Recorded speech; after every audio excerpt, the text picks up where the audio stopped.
সংসার কিন্তু অনেক কমপ্লেক্স, অনেক বড় একটা ব্যাপার।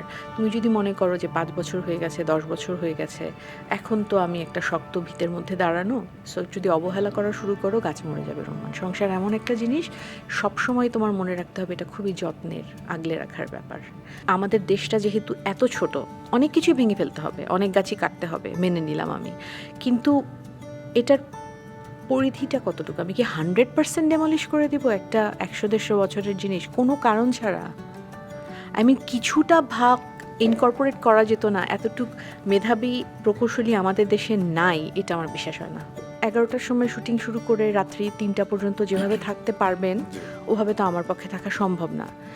এবং বাকি সবাই যেহেতু এটাতে খুবই কমফোর্টেবল, শুধু আমিই কমফোর্টেবল না, তাহলে আমিই না হয় না থাকলাম। ডাইপার কেনা থেকে শুরু করে পুরোটা ইনস্টাগ্রামে শেয়ার, এবং তারপরে যখন তুমি হাজার লোকের হাজারটা ওপিনিয়ন পাচ্ছ, তখন তো তুমি মনক্ষুণ্ণ হলে বা তোমার রিলেশনশিপে কোনো প্রবলেম হলে আপসেট হওয়াটা কি জাস্টিফাইড? সবাইকে ছাড়া দুনিয়া চলেছে, সবাইকে ছাড়া দুনিয়া চলবে, নিজেকে এত গুরুত্বপূর্ণ ভাবার কোনো কারণ নেই। আমি আসলে অনেক বড় হওয়া পর্যন্ত বাইরের কোনো কিছু খাইনি, কারণ আমার আম্মা বলেছিল আমি ড্রেনের পানি দিয়ে বানাই, এবং আমি ধরে নিয়েছিলাম ওগুলো ড্রেনের পানি দিয়ে বানাই, কারণ আম্মা বলছে। আই ডোন্ট নো, আমি মনে হয় ব্রেন প্যাকেট করে অন্য মায়ের কোথাও কাছে রেখে দিয়েছিলাম, কিন্তু আম্মা কিছু বললে আমি চিন্তা করতাম না, আমি এটা মেনে নিতাম আর কি।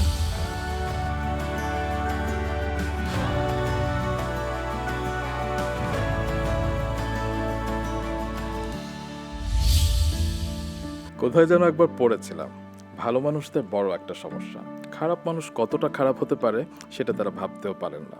তারা আঁধারের মাঝেও আলো খোঁজেন, তারা চুপচাপ ভালো কাজ করে যান, সূর্যের আলো যেমন নীরবে আমাদের গায়ে আছড়ে পড়ে।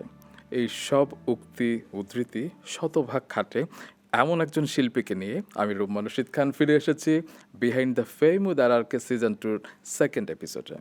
Deer viewers and listeners, Maasranga television এবং রেডিও দিনরাত 93.6 FM-এ প্রতি শনিবার রাত 8টায় প্রচার হচ্ছে আপনাদের favourite podcast behind the fame with RRK। আর আজ আপনারা খুব খুশি হবেন, কারণ আজ যিনি আমার গেস্ট, তাকে অনেকে বলেন ভালো মানুষের ব্র্যান্ড অ্যাম্বাসেডর, আরও অনেকে বলেন তিনি মিষ্টি হাসি দিয়ে ভুবন জয় করতে পারেন, তার কোনো শত্রু নেই, হেটার্স নেই। তিনি আমার, আপনার, আমাদের সবার প্রিয় রুমানা রশিদ ঈশিতা। আসসালামু আলাইকুম। ওয়ালাইকুম আসসালাম। কেমন আছো Rumman? Thank you, thanks for coming. মানে আমি এত খুশি এবং এত সম্মানিত আপনার মতো একজন মানুষ আমার সাথে এসেছে। তুমি এত সুন্দর করে ইন্ট্রোডাকশন দিলে, এখন তো আমার একটু লজ্জাই লাগছে। কেন? আসলে আপনাকে এই শোতে দেখবার জন্য একদম সিজন 1 থেকে অপেক্ষা করছি, কিন্তু আপনি তো অনেক ব্যস্ত, আপনি তো সব জায়গায় যেতেই চান না, সব জায়গায় কথা বলতে চান না, কেন? এই কথাটা একেবারেই ঠিক না। আমি গত কয়েক বছর ধরে, অ্যাকচুয়ালি করোনার আগে থেকে, আহ, ব্যক্তিগত এবং পারিবারিক কিছু ব্যাপার নিয়ে আসলে এত ব্যস্ত যে সেই কারণে কি বলবো, ক্যামেরার সামনে আসা সম্ভব হচ্ছে না। তবে অনেকে কিন্তু বলে যে রুম্মান রশিদ খান এবং রোমানা রশিদ ঈশিতা তারা ভাই বোন, আমাকে প্রচুর অনেকে ইনবক্স করে। আপনি কি এরকম কথা শোনেন কোথাও? আমি এরকম কথা প্রচুর শুনি, এবং তাতে আমার ভালোই লাগে। কারণ হচ্ছে গিয়ে দেখো, আমাদের দুজনকেই আমার মনে হয় যে দর্শক এবং আমাদের সাথে যারা কাজ করেন সবাই খুব কাছের মানুষ ভাবেন। যেমন আপনি শো শুরু হওয়ার আগে আপনি বলছিলেন মানুষ দেখে বলবে যে আপনি আমার খালা। আপনার কিন্তু একটা খুব স্লাইড, একটা চিকন সেন্স অফ হিউমার আছে, আপনি কি সেটা জানেন? কি জানি আছে নাকি। আজকে আপনাকে একদম ডিটেল, অনেক বিস্তারিত, একদম না বলা অনেক কথা বলতে হবে, আপনি বলবেন? আমার আসলে তেমন কোনো কথা নাই। আম, যদি তোমার মনে হয় এখনও আমার সম্পর্কে কিছু আছে যেটা তুমি জানো না বা দর্শক জানে না, জিজ্ঞেস করো, অবশ্যই বলবো। এই একটি জায়গায় আমার কিন্তু একটা অভিযোগ, আপনাকে যখন থেকে পডকাস্টের কথা বলা হলো আপনি বললেন রুম্মান আমার তো সব বলা শেষ, তোমার রাঙা সকালে এসেছিলাম সেখানেও সব, হ্যাঁ, আমি নতুন কি আসলেই বলবো? একদম ঠিক। কিন্তু কথা কিন্তু ভুল, তাই নাকি? অনেক কথা এখনো বলা হয়নি। আচ্ছা, চলো আজকে বলি তাহলে। যেমন ঈশিতা অর্থ হচ্ছে গিয়ে ঐশ্বর্যময়ী, সৃষ্টিকর্তার রত্ন, এবং আপনি এত অসাধারণ একটি রত্ন, আল্লাহর রত্ন। আপনি মক্কা শরীফে গিয়ে যখন হজ করেন, আপনি সেই সময় হঠাৎ করে আমি একদিন হোয়াটসঅ্যাপে একটা টেক্সট পেলাম, আপনার টেক্সট, যে আপনি সেখানে চোখ বন্ধ করে আপনি আমাদের দেখছিলেন, আমাকে দেখছিলেন, এবং সেই ঐশ্বরিক শক্তি থেকে আপনি আপনার ভাই মানে আমার জন্য এত অসাধারণ দোয়া করেছিলেন, আমি না সেই মুহূর্তে খুব ইমোশনাল হয়ে গিয়েছিলাম। এই বিষয়টা আমার সবার সামনে বলা দরকার এই কারণে যে আপনি কতটা পিওর একটা সোল। রুম্মান, আসলে আমি হজ করিনি, আমি ওমরাতে গিয়েছিলাম। আর তুমি যে এই কথাটা আজকে এখানে বলে ফেললে, আমার খুব কাছের আত্মীয় স্বজনও কিন্তু এই ব্যাপারটা জানে না। সেটা আমি করেছি বেশ অনেক বছর আগে, এবং আমি আসলে উম, খুব দৃঢ়ভাবে বিশ্বাস করি কিছু কিছু জিনিস একান্তই আম, নিজের পরিবারের এবং খুব কাছের মানুষদের জন্য। কিন্তু আপনি এতটা প্রাইভেসি মেনটেন করেন, আপনাকে অনেকেই বুঝতে পারে না কিংবা আপনি নিজেকে ওপেন করেন না। এটি কি আপনি ছোটবেলা থেকে এরকমই ছিলেন? আচ্ছা, আমার ব্যক্তিগত ধারণা, আমার জীবনটা আসলে খুবই সাদামাটা। বিশেষ করে গত 15-20 বছর ধরে যেমনভাবে আমরা সবার জীবনটা সোশ্যাল মিডিয়াতে দেখি, আমরা যদি একটু স্থির হয়ে বসে চোখ বন্ধ করে চিন্তা করি, তাহলে কিন্তু খুব সহজেই বুঝতে পারবো আমাদের কারো জীবনে কিন্তু আসলে এমন না। সোশ্যাল মিডিয়াটা তো আসলে Show off। শো অফও না, ঠিক খুব ছোট্ট একটা সময়, মানে একটা রিলের দৈর্ঘ্য আর কত হয় বলো? সেই সময়টুকু তো শুধু আমরা একজন আরেকজনের জীবনটা আরেকজনের সামনে তুলে ধরি। আমার মনে হয় না মানুষের, আটপৌর মানুষের জীবন এত ঘটনাবহুল, এত বৈচিত্র্যময় যে তা নিয়ে এত কথা বলার কোনো অবকাশ আছে। আপনার কি মনে হয় আমরা অনেক বেশি কথা বলি, আমরা কাজ করি কম? না, আমার মনে হয় পৃথিবীর বেশিরভাগ মানুষই, শুধু বাংলাদেশ না, বেশিরভাগ মানুষই কাজ করে বেশি, কথা বলে কম। না হলে তো বিশ্বটা টিকতো না। আপনি অনেক ডিপ্লোম্যাসি করে কথা বলেন, এটা কিন্তু ভালো লাগছে না। এটাও আরেকটা কথা, আমার যেটা মনে হয় আমি মোটামুটি সেটাই বলি। না হলে দেখতে ডিপ্লোমেসি করে কথা বললে না একটা গ্যাপ থাকতো। আমি আগে কথাগুলো সাজাতাম, কোনটা বেস্ট ডিপ্লোম্যাটিক ওয়ে হবে সেটা কিন্তু চিন্তা করে বলতাম। এটাই বোধহয় ঈশিতা, মানে সে সবসময় পজিটিভ কথা বলবে, সে কারো ভুল ধরবে না। কি জানি আজকে জানি আপনার না। গানের মতো করে আমি বলবো যে মন জি। চেয়েছে উকি দেব ও আপনার আচ্ছা। জানালায়। আপনার জানালায় অনেক গল্প আছে, যেমন আজকে 13 ডিসেম্বর এবং এই সপ্তাহে 1986 সালে আপনার ক্যামেরার সামনে অভিষেক হয়েছিল এবং একটি নৃত্যনাট্যের মাধ্যমে জি। বোধহয়। সেই দিন প্রথম ক্যামেরার সামনে মনে আছে আপনার সেই স্মৃতি? খুব সুন্দর করে মনে আছে। এটা বাংলাদেশ টেলিভিশনের অডিটোরিয়াম ছাড়া আরও দুটো স্টুডিও আছে, ও দুটার একটা স্টুডিওতে হচ্ছিল শুটিংটা, এবং ওটা আমার বাংলাদেশ টেলিভিশনের প্রথম শুটিং ছিল। আর অনেক বাচ্চারা যেহেতু আমরা ছিলাম একসাথে, নৃত্যনাট্যটার নাম ছিল সূর্য এলো ফিরে, আলমনসুর আঙ্কেল ওটার ডিরেকশনে ছিলেন, 16ই ডিসেম্বরের প্রোগ্রাম ছিল। অনেক বাচ্চারা যেহেতু আমরা ছিলাম, কারো বাবা মাকে ঢুকতে দেওয়া হচ্ছিল না। আমাদের যারা নাচের টিচার ছিল তারা ওখানে উপস্থিত ছিলেন, এবং 1 ঘন্টা 1.5 ঘন্টা পর পর আমাদের মা বাবার সাথে আমাদের দেখা করানো হচ্ছিল, কারণ আমরা সবাই আসলে 1-এ পড়ি বা 1-এর চেয়ে নিচে পড়ি। সবচেয়ে যে সিনিয়র সে ক্লাস 7-এ পড়ে। সো মানে পুরো গ্রুপটাই ছিল অনেক ছোট।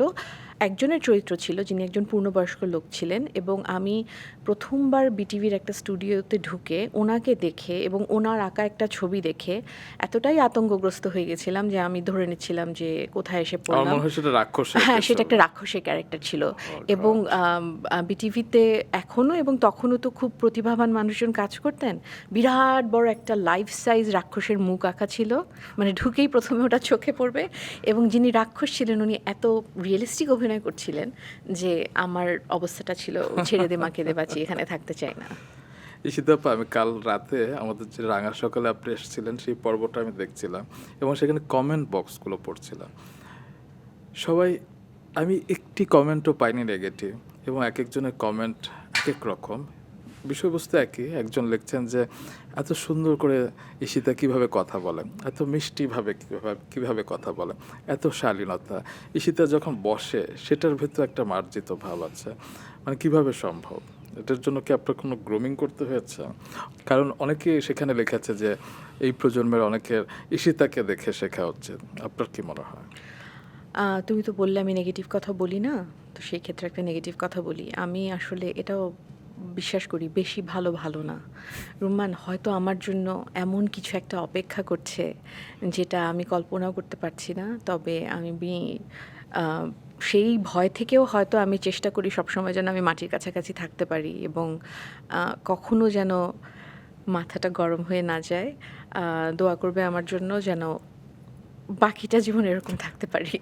এটা সম্ভব না আপনার ওলটপালট হওয়া, আপনার কোনো ভুল করা। কারণ আপনি ছোটোবেলা থেকে এত সুন্দরভাবে নিজেকে মেনটেন করেছেন।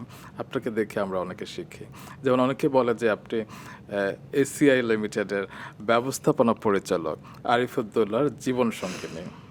অথচ আপনার ভেতরে ভাবচক্কর নাই। এটা কিভাবে সম্ভব? মানে মানুষ তো এরকম একটা পাওয়ারফুল ফ্যামিলি যদি সাথে থাকে, কিংবা আপনি ছোটোবেলা থেকেই প্রাচুর্যের মধ্যে বড় হয়েছেন, তারপরও কিভাবে নিজেকে মাটির কাছাকাছি রাখতে পারেন?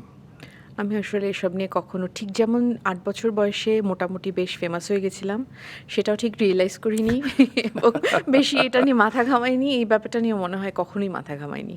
কখনোই না। না, সেটা আপনি মাথা ঘামাননি, কিন্তু হ্যাঁ। হয় না যে আপনাদের অনেক হাই সোসাইটি মেনটেন করতে হয়, কিংবা সেখানে অনেক কিছু ডিল করতে হয়, হ্যাঁ? সেখানে নিশ্চয়ই আপনার মতো সবাই থাকে না আর কি। হ্যাঁ, সেখানে নানান ধরনের মানুষ থাকে। তারপর নিজেকে যে রুটেড, গ্রাউন্ডেড এটা রাখার নিশ্চয়ই আপনার কোনো ফর্মুলা কিংবা স্ট্র্যাটেজি আছে।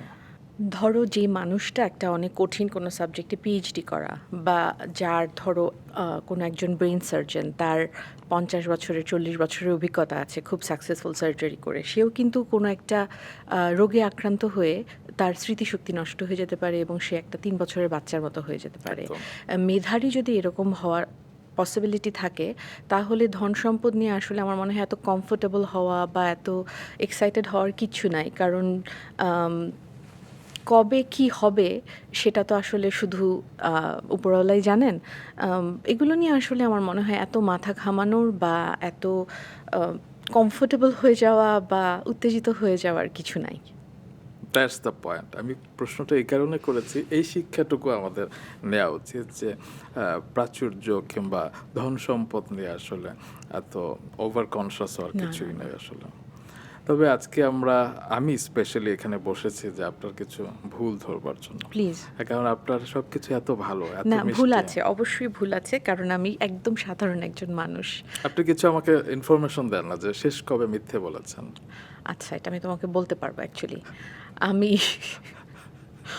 অনেক বছর ধরে, অনেক অনেক অনেক বছর ধরে একদম কোনো মিথ্যা কথা বলি না। কারণ আমি তোমাকে অনেক ভালো ভালো হোলিস্টিক কারণ দিতে পারি, কারণ যেমন? এটা ধর্ম সাপোর্ট করে না, আমি মানুষ হিসেবে অনেক মানে মহৎ, এটা প্রমাণ করা। কিন্তু আসলে দুইটা কারণ। একটা হচ্ছে গিয়ে মিথ্যা কথা আসলে বলা ঠিক না, আর দ্বিতীয় কারণ হচ্ছে মিথ্যা কথা মেধাবী লোক ছাড়া বলতে পারে না।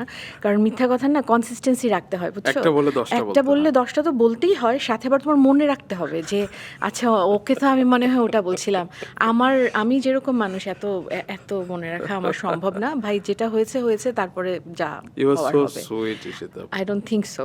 বলতে পারো যে আপনার তো খুব সাহস কম, এটাও বলতে পারো, এটাও তো একটা দোষ। আচ্ছা, শেষ কবে চিট করেছেন? অসম্ভব।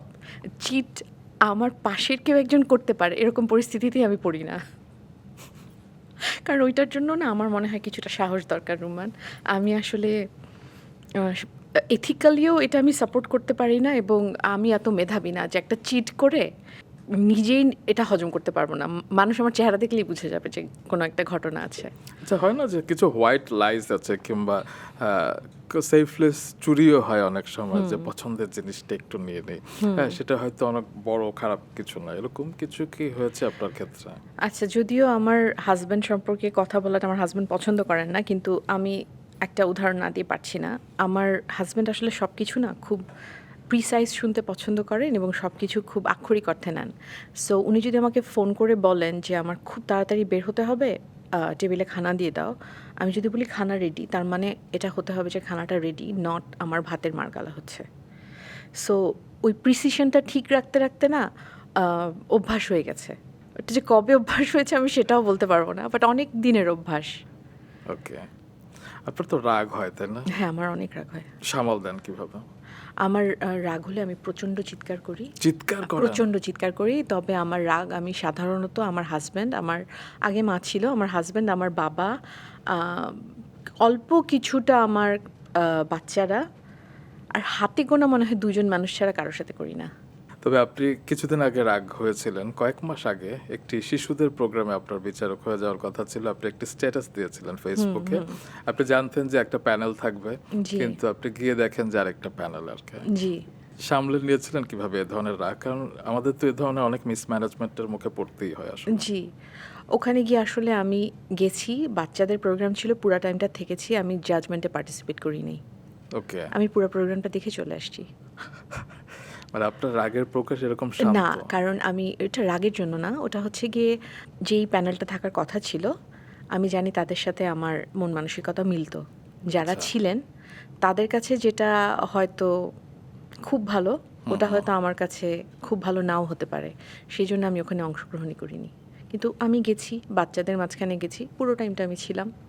মানে আপনি কমিটমেন্ট রেখেছেন, জি। আপনি গিয়েছেন কিন্তু আপনি আপনার শান্তভাবে আপনার আ কি অসন্তোষটা প্রকাশ হ্যাঁ, করেছেন। আমি কারো সাথে কোনো খারাপ ব্যবহার করিনি, বাহ! কোনো কথাবার্তা আমি বললাম না, আমি আমার একান্ত কিছু মানুষ ছাড়া কারো সাথে চিল্লাচিল্লি করি এবং যাদের সাথে আমি চিৎকার করি তাদের সাথেও ৫-৬ মিনিটের বেশি করি না। কারণ তারপরে মানে সাস্টেইন করতে পারি না। ঈশিতা আপা এই যে লক্ষ্মী হয়ে থাকা, হ্যাঁ? মানে আপনি ছোটবেলা থেকে দেখছি যে সবাই বলে যে লক্ষ্মী একটা মেয়ে।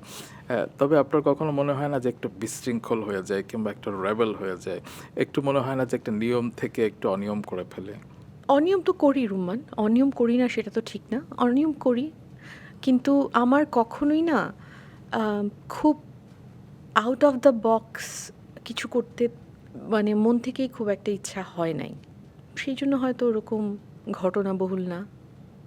মানে আপনি এতেই স্বচ্ছন্দ? মানে আপনার ইচ্ছেও করে না যে, না আমি সবসময় একভাবে এত লক্ষ্মী শুনতে, শুনতে আমি টায়ার্ড হয়ে গেছি। আমি হুম। এখন একটু আমার মতো করে যেখানে সেখানে যাবো। আমিও আমার মতো করে যেটা সবাই আমার থেকে এক্সপেক্ট করেন আমি সেটাই করবো। এরকম কখনো মনে হয়েছে? আমার ছেলে যেহেতু এখন আলহামদুলিল্লাহ তোমার গ্রেড 11 এ পড়ে, বেশ বড় হয়ে গেছে। মানে অলমোস্ট ৬ ফিট লম্বা এবং বলতে পারো দেখলে ম্যান মনে হয়। কিছুদিন আগে একটা জায়গায় গিয়েছিলাম যেখানে ওকে বসতে দিতে চাচ্ছিল না। কারণ ওরা মনে করছিল যে অনেক বড়। তখন আমি বললাম যে, "না ১৬ বছর বয়স এবং আমার কাছে পাসপোর্টের কপি আছে।" তখন ওই অথরিটি বিশ্বাস করতে পারছিল না এবং বলছিল যে, "না, তো অ্যাডাল্ট না, ওকে কিভাবে আপনি রাত্রেবেলা বাইরে দাঁড় করিয়ে রাখবেন? এখানেই থাকুক।"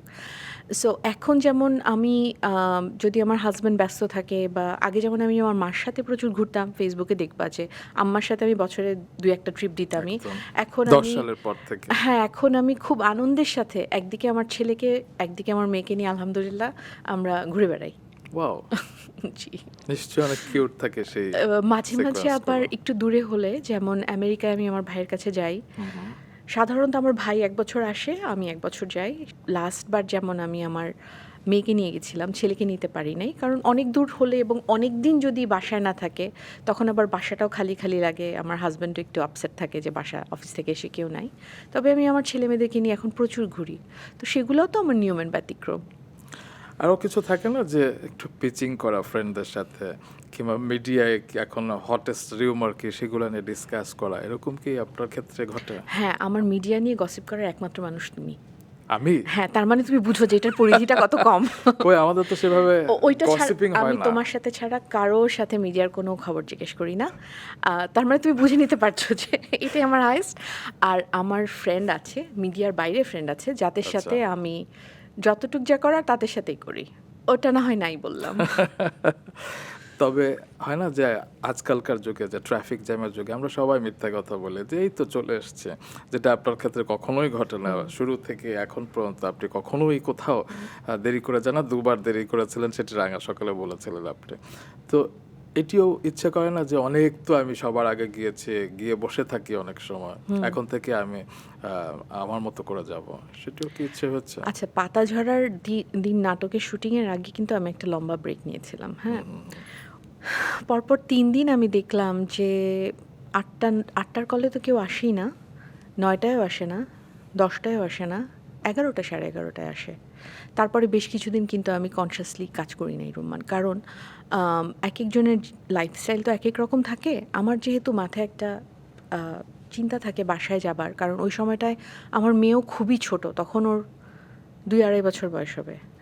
প্লাস তখন আমার ছেলেও অনেক ছোট। তো কমফোর্টেবলি ওনারা ১১টার সময় শুটিং শুরু করে রাত্রি ৩টা পর্যন্ত যেভাবে থাকতে পারবেন, জি। ওভাবে তো আমার পক্ষে থাকা সম্ভব না। এবং বাকি সবাই যেহেতু এটাতে খুবই কমফোর্টেবল, শুধু আমিই কমফোর্টেবল না, তাহলে আমিই না হয় না থাকলাম। এজন্য কিন্তু বেশ কিছুদিন কাজ করিনি রুম্মান। তার মানে আমরা অভিনেত্রী ঈশিতাকে হারিয়েছি অন্যদের এরকম অনিয়মের কারণে। না, এটা এটা খুবই অনেকগুলো কারণের মধ্যে এটা খুব ছোট্ট এটা একটা একটা। কারণ। তবে আপনার সম্পর্কে আরেকটা অভিযোগ আছে, অনেকের অভিযোগ। অনেকে আপনাকে অসামাজিক বলে, মানে আনসোশ্যাল বলে, স্পেশালি মিডিয়া রিলেটেড ইভেন্ট কিংবা অনেক সময় অনেক অনুষ্ঠান হয় না, খুব কম পাওয়া যায় আপনাকে, এবং সেটা শুরু থেকে, আজকাল না। তাই কি? মানে এটা অনেকে বলে আর কি। মিডিয়াতে আমার আসলে অনেক বন্ধু নাই, কিন্তু মিডিয়াতে আমার কোনো শত্রুও নাই। আম, আমার বন্ধু, আমি বলেছি না তোমাদের রাঙা সকালে আমি বলেছি, আমার বন্ধু হাতে গোনা কয়েকজন, তারা আমার স্কুল থেকে বন্ধু অথবা ইউনিভার্সিটি থেকে বন্ধু। এটা মিডিয়াতে বলে কেন আমি ঠিক জানি না, আমি তো তার মানে যাই। আপনি বলছেন যে আপনি সোশ্যাল, কিন্তু আমার যদি আত্মীয় স্বজনদের খবর নাও, বিশেষ করে আমার শ্বশুর বাড়ি, আমার মনে হয় না যে কেউ বলতে পারবে যে কোনো একটা সময় আমি দেশে ছিলাম কিন্তু আমি কোনো একটা যত বড় বা যত ছোট অকেশন হোক যাইনি, এটা ইতিহাসে নাই। কিন্তু আমি সেটা sure। তো পার্সোনাল লাইফ। আমি যদি জি। মিডিয়া লাইফের কথা বলি, আমরা যখন কাজ করতাম তখন অনেক প্রোগ্রাম ছিলও না, আর এখন আহ, আমার মনে হয় আমি যথেষ্ট যাই। তোমার মনে হয় আরো বেশি যাওয়া উচিত? না আমি অনেকের কথা বলেছি, আমিও যে খুব একটা এগ্রি করি সেটা বলিনি। জি।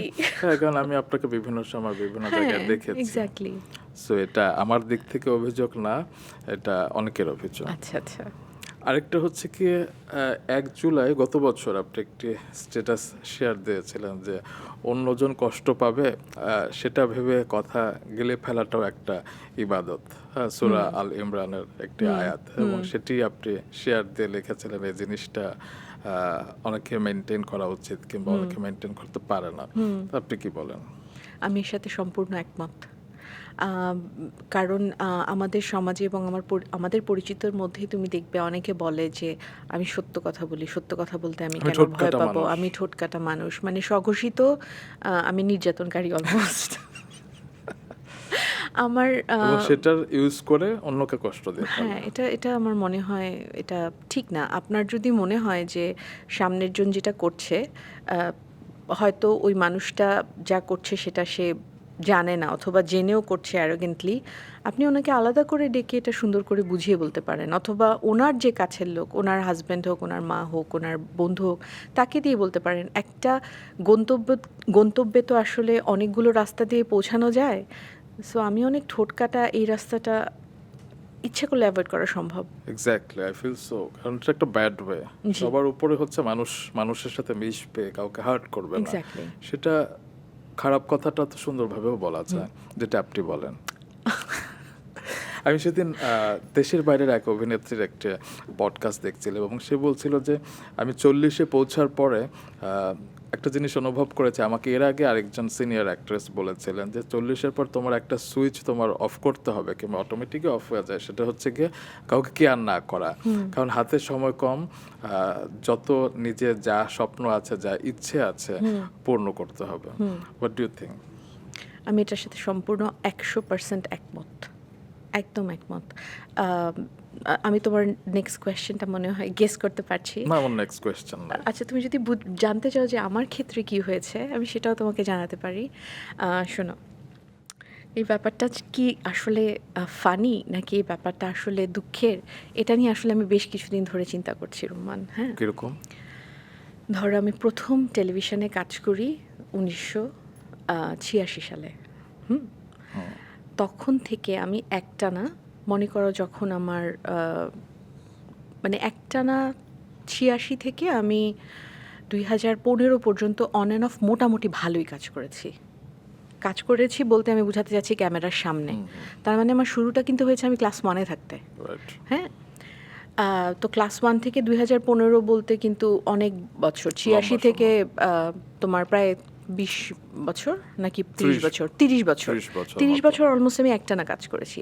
বিটিভিতে যখন আমরা কাজ করা শুরু করি, তখন বিটিভিতে এটা আমি হই, হুমায়ুন ফরিদি হোক, আফজাল হোসেন হোক, কেউই এক মাসে 2টার বেশি প্রোগ্রাম করতে পারতো না। তখন আমি শুনতাম যে তখন আমার সাথে কেউ কথা বলতো না, বিকজ তখন আমি রিডিংও পড়তে পারি না, মানে জাস্ট ক্লাস 1-এ ঢুকেছি। আমার আম্মার সাথে কথা বলতেন যে হ্যাঁ আমরা স্পেশাল পারমিশন নিয়েছি, তো ও এই নাটকটা করতে পারবে। That would be my third নাটক of that particular month. So আমি কিন্তু 6 বছর বয়স থেকে এই 30 বছর নেক্সট 30 বছর ভালোই কাজ করেছি কম বেশি। তারপরে আমি 100% পড়াশোনা শেষ করেছি, আমি বিয়ে করেছি, 2টা সন্তানের মা হয়েছি আলহামদুলিল্লাহ।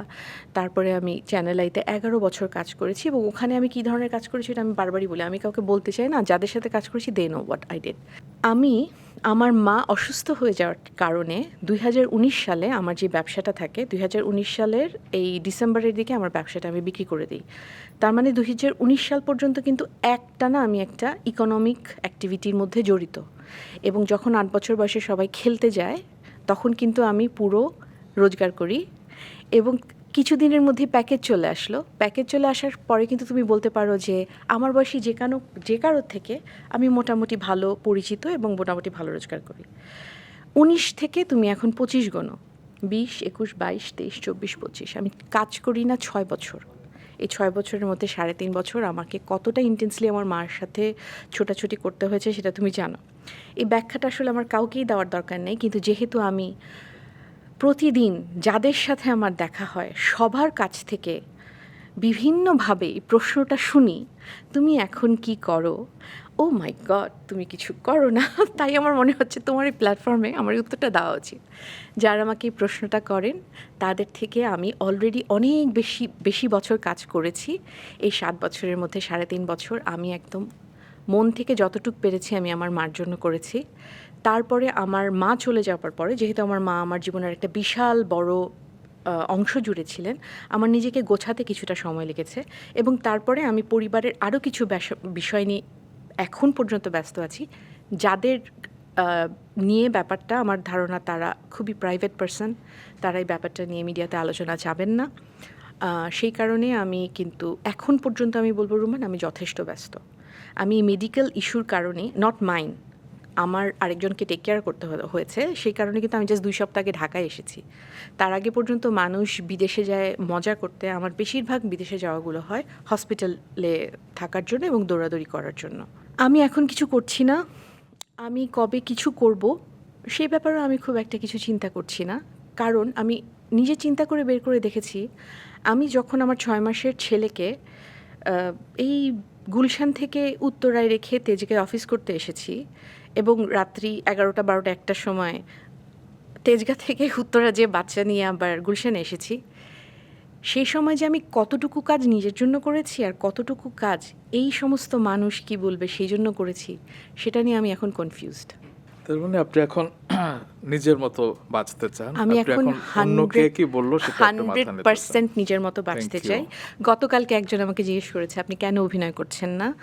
আমি খুব সুন্দর করে উত্তর দিয়েছি, আমার কাছে খুব সুন্দর অসাধারণ স্ক্রিপ্ট আসে, খুব ভালো স্ক্রিপ্ট আসে, কিন্তু ওই স্ক্রিপ্টটা দেখে আমার মনে হয় it is not worth my time. আমি এই প্রসঙ্গে আবার আসবো, তবে আপনার কয়েকটা পদবি আছে না, সেই পদবিগুলোর অনেকগুলো থেকে কিন্তু আপনি ছুটি নিয়ে আছেন। আমি জি। যদি বলি যে অভিনেত্রী, সঙ্গীত শিল্পী, নৃত্যশিল্পী, নাট্য নির্মাতা, নাট্যকার, লেখক, শিক্ষক, উদ্যোক্তা, চাকরিজীবী, অনেক কিছুর সাথে আপনি এখন নেই। তবে আপনি এখন শৌখিন চিত্রশিল্পী এবং কৃষানী। এটা বলতে পারো, হ্যাঁ। তো আপনি না হয় অভিনয় করছেন না, কিন্তু হয় না যে আপনি ছোটবেলা থেকে, আপনি 3 বছর বয়স থেকে আপনি নাচ শিখেছেন, এবং আপনি একটা সময় ছিল যখন সপ্তাহে 4-5 দিন আপনি 3-4 ঘন্টা করে নাচ প্র্যাকটিস করছেন, এবং সেখান থেকেও আপনি পিছিয়ে এসেছেন। আপনি গান শিখতেন, আপনার 7টি অডিও অ্যালবাম রয়েছে এবং আপনি সব মাধ্যমে গান করেছেন, কিন্তু সেখানেও নেই আপনি। আপনি এত অসাধারণ নাটক লিখেছেন, নাটক নির্মাণ করেছেন, সেখানেও নেই আপনি। আমি এখন চিন্তা করি কোনটাতে আসলে আমার সবচেয়ে বেশি আত্মতুষ্টি হবে, আমি সেটা করার চেষ্টা করি। এই ক্ষেত্রে তোমাকে আমি বলি, আমি নাচ করি না, গান করি না, বিকজ আমি প্র্যাকটিস করি না। প্র্যাকটিস করি না কেন? কারণ আমি সময় পাই না। আমি সময় পাই না কেন? কারণ আমি খুবই, যে কাজটাই যখন করি খুব হ্যান্ডস অনভাবে করি। আমাদেরই একজন খুব জুনিয়র অভিনেত্রী খুব সুন্দর করে একটা খুব সুন্দর এক্সপ্রেশন দিয়ে বলেছিলেন যে, নামটা না বলি, যে উনি তো আসলে, ঈশিতাপু তো আসলে অভিনয় সিরিয়াস না। কথাটা আসলে একদমই ভুল। আমি যখন যেই কাজটা করি সেই কাজটা নিয়ে আমি অত্যন্ত সিরিয়াস, এবং আমার ধারণা আমি খুব একটা ভালো মাল্টিটাস্কিং করতে পারি না। যেই কাজটা যখন করি সেটা নিয়ে অতিরিক্ত সিরিয়াস থাকি জন্যই আমি যখন জানি যে আমি ওই পরিমাণ মনোযোগ দিতে পারবো না, তখন আমি চুজ করি কাজটা না করার। অনেক আগে যখন প্রথম আমরা লিড ক্যারেক্টার করা শুরু করি, তখন আমি অমনোযোগীভাবে একসাথে অনেক কাজ করেছি, সেসব কাজে প্রচুর বদনামও হয়েছে, এবং যেটা অল্প বয়সে ভুল করে করেছি সেটা তো নিশ্চয়ই এখন আবার রিপিট করা উচিত না, Right. ঠিক না? সো এখন আমার কাছে মনে হয় আমার ছেলেটা আর 1-1.5 বছর পরে কোথাও পড়তে চলে যাবে, আমার মেয়েটার এখন 10 বছর বয়স। আমার কাছে 4 দিন শুটিং করে একটা অসাধারণ নাটক করার চেয়ে 4 দিন আমার ছেলের রুমে টোকা দেওয়া এবং আমার ছেলের বলতে শোনা, আমি হোমওয়ার্ক করছি মা, তুমি পরে আসো, আমার কাছে এটা অনেক বেশি আকর্ষণীয়। ও কিন্তু জাস্ট 2 সেকেন্ডে আমাকে বলবে আমি হোমওয়ার্ক করছি, কালকে আমার ফিজিক্স পরীক্ষা, এটা সেটা হাবি যাবি, পরে কথা বলবো। কিন্তু ওইটার মূল্য এই মুহূর্তে আমার কাছে একটা অসাধারণ নাটক করার পরে 1 লক্ষ অপরিচিত দর্শকের মুগ্ধতার চেয়ে বেশি। কি মুগ্ধ হয়ে শুনছি। আরেকটি কথা আপনি আমাকে একবার বলেছিলেন যে মিলিয়ন ভিউয়ার থেকে বিকেলবেলা যখন চা খাওয়ার সময় আমার ছেলে টুংটাং গিটার বাজায়, গান শোনায়, সেটি আমার কাছে অনেক বেশি। একদম একদম, আসলে প্রত্যেকটা মানুষেরই মনে হয় রুমান প্রায়োরিটি। হয়তো তুমি জানো না, তুমি হয়তো ফিজিক্সে বা ম্যাথসে অথবা অ্যাকাউন্টিংয়ে সাংঘাতিক ভালো তোমার মেধা ছিল, তুমি যদি খুব সুন্দর করে ফিন্যান্সে পাশ করতে, তুমি হয়তো ওয়াল স্ট্রিটে কাজ করতে আজকে। কিন্তু তুমি এই সাংবাদিকতায় এসেছো কেন? কারণ এটাই তোমার মন টানে, এখানেই তুমি শান্তি খুঁজে পাও। তো আমি হয়তো অভিনয় মোটামুটি করতে পারি কিছু, কিন্তু ঠিক এই মুহূর্তে অনেক যদি আমার কাছে ভালো কিছু আসে হয়তো আমি করব, কিন্তু যদি আমার কাছে সেরকম কিছু না আসে আমি করব না। এবং আমি আরেকটা কথা ক্লিয়ার বলতে চাই, আমার মনের মধ্যে কোনো কনফিউশন নাই যে আমি এত অসাধারণ একজন শিল্পী, আমি যদি আর 2টা কাজ না করি তাহলে তো বাংলাদেশ ধ্বংস হয়ে যাবে। এই ধরনের ধারণা যাদের মাঝখানে আছে, দে আর ইলিউটেড। আই ডোন্ট কেয়ার, নাম ধরে তুমি যদি বলো আমি তাও বলবো সবাইকে ছাড়া দুনিয়া চলেছে, সবাইকে ছাড়া দুনিয়া চলবে, নিজেকে এত গুরুত্বপূর্ণ ভাবার কোনো কারণ নেই। সেটি যেমন সত্যি, কারোর জন্য কিছু থেমে থাকে না, পাশাপাশি এটাও সত্যি আমরা অনেক অভিনয় শিল্পীকে মিস করি। এবং আপনি যদি যে কোনো কমেন্ট বক্সে যান আপনার ছবির নিচে কিংবা যে কোনো কিছুতে, দেখবেন যে বেশিরভাগ বলছে যে আমরা ঈশিতাকে মিস করি। তো আপনি তো আপনার ব্যস্ততার ফাঁকে আপনি 2-1টা মাঝে মধ্যে কাজ করতেও পারেন, কিংবা এমন যদি হয় যে হয় না যে আপনি ছোটোবেলায় ফালানির যে অভিনয় করেছিলেন, যেটা আমাদের তৎকালীন রাষ্ট্রপতিকেও কাঁদিয়েছিল এবং এখনও মানুষ মনে রেখেছে, এবং সেই অভিনয়টা আপনি শিখেছিলেন সেই সময়ের ব্যস্ততম অভিনেত্রী ফেরদৌসী মজুমদার আপার কাছে। তো আপনার মনে হয় না যে এই প্রজন্মকেও আপনার শিক্ষা অভিজ্ঞতা শেয়ার করা উচিত, সেটা ট্রেনার হিসেবে হোক কিংবা নৃত্য পরিচালক হিসেবে হোক, আপনার সেই কাজটিও কি মনে হয় না যে মাঝে মধ্যে একটু করলে এই জেনারেশন উপকৃত হতো? এখানে আমি যে উত্তরটা দিব সেখানে একটা আর্গুমেন্ট আসতে পারে যে আমরা শিল্পকলার বিভিন্ন ক্ষেত্রে যা করি সেটা গুরুমুখী বিদ্যা এবং সরাসরি গুরুর সান্নিধ্য ছাড়া সেটা আয়ত্ত করা বা শেখা মুশকিল। ঠিক আছে, এটা আমি মেনে নিলাম, কিন্তু সেই সাথে এটাও মেনে নিতে হবে যুগ কিন্তু আসলে অনেক অনেক বদলে গেছে। এখন যদি কারো কিছু শেখার ইচ্ছা থাকে, একজনের কাছ থেকে শেখার কোনো প্রয়োজন নাই। সেটা তুমি জাস্ট ইউটিউবে যাও বা যে কোনো একটা প্ল্যাটফর্মে যাও, সেখানে গিয়ে তুমি মাল্টিপল ট্যালেন্টেড মানুষের কাছ থেকে খুব কম সময়ে শুনতে পারবে, শিখতে পারবে, এবং এখানে কেউ বিরক্ত হবে না, সময়ের কোনো ব্যাপার নেই, যতবার তুমি চাইবে ততবার তুমি সেই ভিডিওটা দেখতে পারবে। সো আমার যারা দর্শক আছেন, আমি যতটুক কাজ করেছি বা যেমন আছি তারপরেও তারা আমাকে ভালোবাসেন, আমার কথা মনে রাখেন, আন্তরিকভাবে আমি তার জন্য কৃতজ্ঞ। কিন্তু আমার মনে হয় না যে নিজেকে এত গুরুত্বপূর্ণ ভাবার কোনো দরকার আছে রুম্মান। আপনি তো ভাবছেন না, বা আমি বারবার আপনার দিকে বলটা ছুঁড়ে মারছি এই কারণে যে আপনি ভাবছেন না, কিন্তু অনেকে ভাবছেন এবং তারা চায় আপনার কাছ থেকে কিছু নিতে, আপনার অভিজ্ঞতার ঝুলি থেকে কিছুটা নিংড়ে নিতে, সেটা গার্জিয়ানরা হোক কিংবা এই প্রজন্ম হোক আর কি। ঈশিতা আপা, একটু ছোটবেলা প্রসঙ্গে থাকি, আমি একটু আগে ফোন চেক করছিলাম, একটা জিনিস দেখেন, দর্শকদের একটু দেখায়। এখানে হচ্ছে গিয়ে ঈশিতা, রোমানা রশিদ ঈশিতা যখন বাফাতে ভর্তি হয়েছিলেন এবং সেখানকার একটি Admit আইডি card, কার্ড, হ্যাঁ। আপনার ক্রমিক নম্বর ছিল 595। হ্যাঁ। বাহ! আপনি সেই সময় কত বছর বয়সে ভর্তি হয়েছিলেন? তখন আমার 5 বছর বয়স ছিল, এটা ক্লাস 1-এ ভর্তি হওয়ার আগে। আচ্ছা, তো সেটা তো অবশ্যই পরিবারের ইচ্ছায় আপনি ভর্তি হয়েছিলেন, একেবারেই। কিন্তু যখন ভর্তি হয়েছিলেন তখন কি এনজয় করতেন নাকি এনজয়মেন্টটা আস্তে আস্তে গ্রো করেছে? আচ্ছা, সত্যি বলেন। আমি যদি আমার মার মেয়ে না হতাম তাহলে আমার ধারণা আমি লেখাপড়ায় খুব মোটামুটি একটু ভালো হতাম, কারণ একটু তো মেধা ছিল মনে হয়, এবং আমি কোনো একটা বন্ধ অফিসে কাজ করতাম। আমি আসলে পারফর্ম করাটা যতটা না এনজয় করেছি সারা জীবন, তার থেকে আমার মনে হয় এটা আমার জন্য অনেক বেশি স্ট্রেসফুল ছিল সবসময়ই। আর আম, হ্যাঁ, এটাই বলবো। তবে আপনার অনেক মজার মজার ইনফরমেশন আমি জানি যে আপনি প্রথম রোজগার করেছিলেন 64 টাকা। জি। সেটা কোন শোয়ের জন্য? এটা ওই যে বিটিভির ওই প্রোগ্রামটার জন্য যেখানে একটা রাক্ষস ছিল। আচ্ছা, সেই 64 টাকা কি করেছিলেন? আমার নানি উত্তরা ব্যাংকে কাজ করতো, মানুষের নানারা কাজ করতো না, আমার নানি ব্যাংকার ছিলেন। আমার নানি আমাকে আরেকটু টাকা ভরে উত্তরা ব্যাংকে একটা অ্যাকাউন্ট করে দিয়েছিলেন। বাহ। আরও কিছু ইনফরমেশন আমি পেয়েছি আপনার সম্পর্কে, যে আপনি যখন ছোটবেলায় ছিলেন কিংবা একটা পর্যায় পর্যন্ত আপনাকে মাসে 50 টাকা নাকি দেওয়া হতো খরচের জন্য। জি। এবং আপনি যখন ইউনিভার্সিটিতে গিয়েছেন তখন মাত্র 500 টাকা দেওয়া হতো। হ্যাঁ। কেন? তখন কিন্তু আমি অনেক টাকা রোজগার করি রুম্মান, কিন্তু হ্যাঁ, পুরো হ্যাঁ। টাকাটা ব্যাংকে জমা হতো মানে আমাকে। সেই টাকা আপনি ব্যবহার করতে পারতেন না, শুধু না। ব্যাংকে জমা হ্যাঁ, হতো? একদম 100% ব্যাংকে জমা হতো। আপনি প্রতিবাদী হয়ে যেতেন না যে আমি আমি প্রতিবাদ করা শিখেছি অনেক পরে, হাজবেন্ডের সংসারে এসে।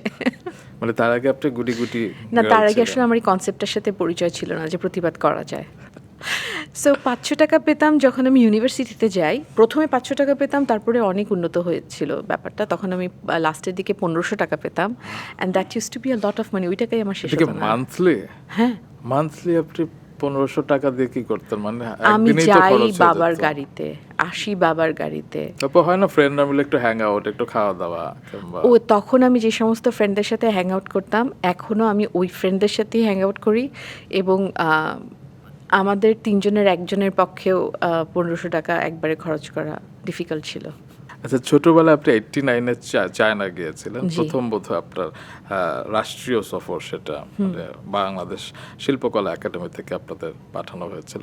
তো সেই সময় তো ফ্যামিলির কেউ ছিল না, না, কিভাবে সেখানে মেনটেন করতেন সবকিছু, ড্রেস, কস্টিউম, মেকআপ, পারফরমেন্স? আমরা গিয়েছিলাম শিশু একাডেমি থেকে, এবং আমাদের সাথে অসাধারণ কিছু মানুষ গিয়েছিলেন। তার মধ্যে অবশ্যই আমার জাহানারা আন্টি এবং কিবরি আঙ্কেলের কথা বলতেই হবে। ওনারা তখন মানে কিবরি আঙ্কেল শিশু একাডেমির মেইন পার্সন ছিলেন আর কি। ওনারা প্রত্যেককে, আমাদের প্রত্যেককে, তারিনাপু গিয়েছিল তখন, শাওন তারপরে আপা কি না, গিয়েছিল? শাওন যায়নি, আরও অনেকে গিয়েছিলেন। আমাদের প্রত্যেককে ওনারা এত যত্ন করেছেন, এত ভালোবেসেছেন। শামিমারা নিপা ছিলেন আমাদের সাথে, উনি আমাদের কোরিওগ্রাফার হিসেবে গিয়েছিলেন।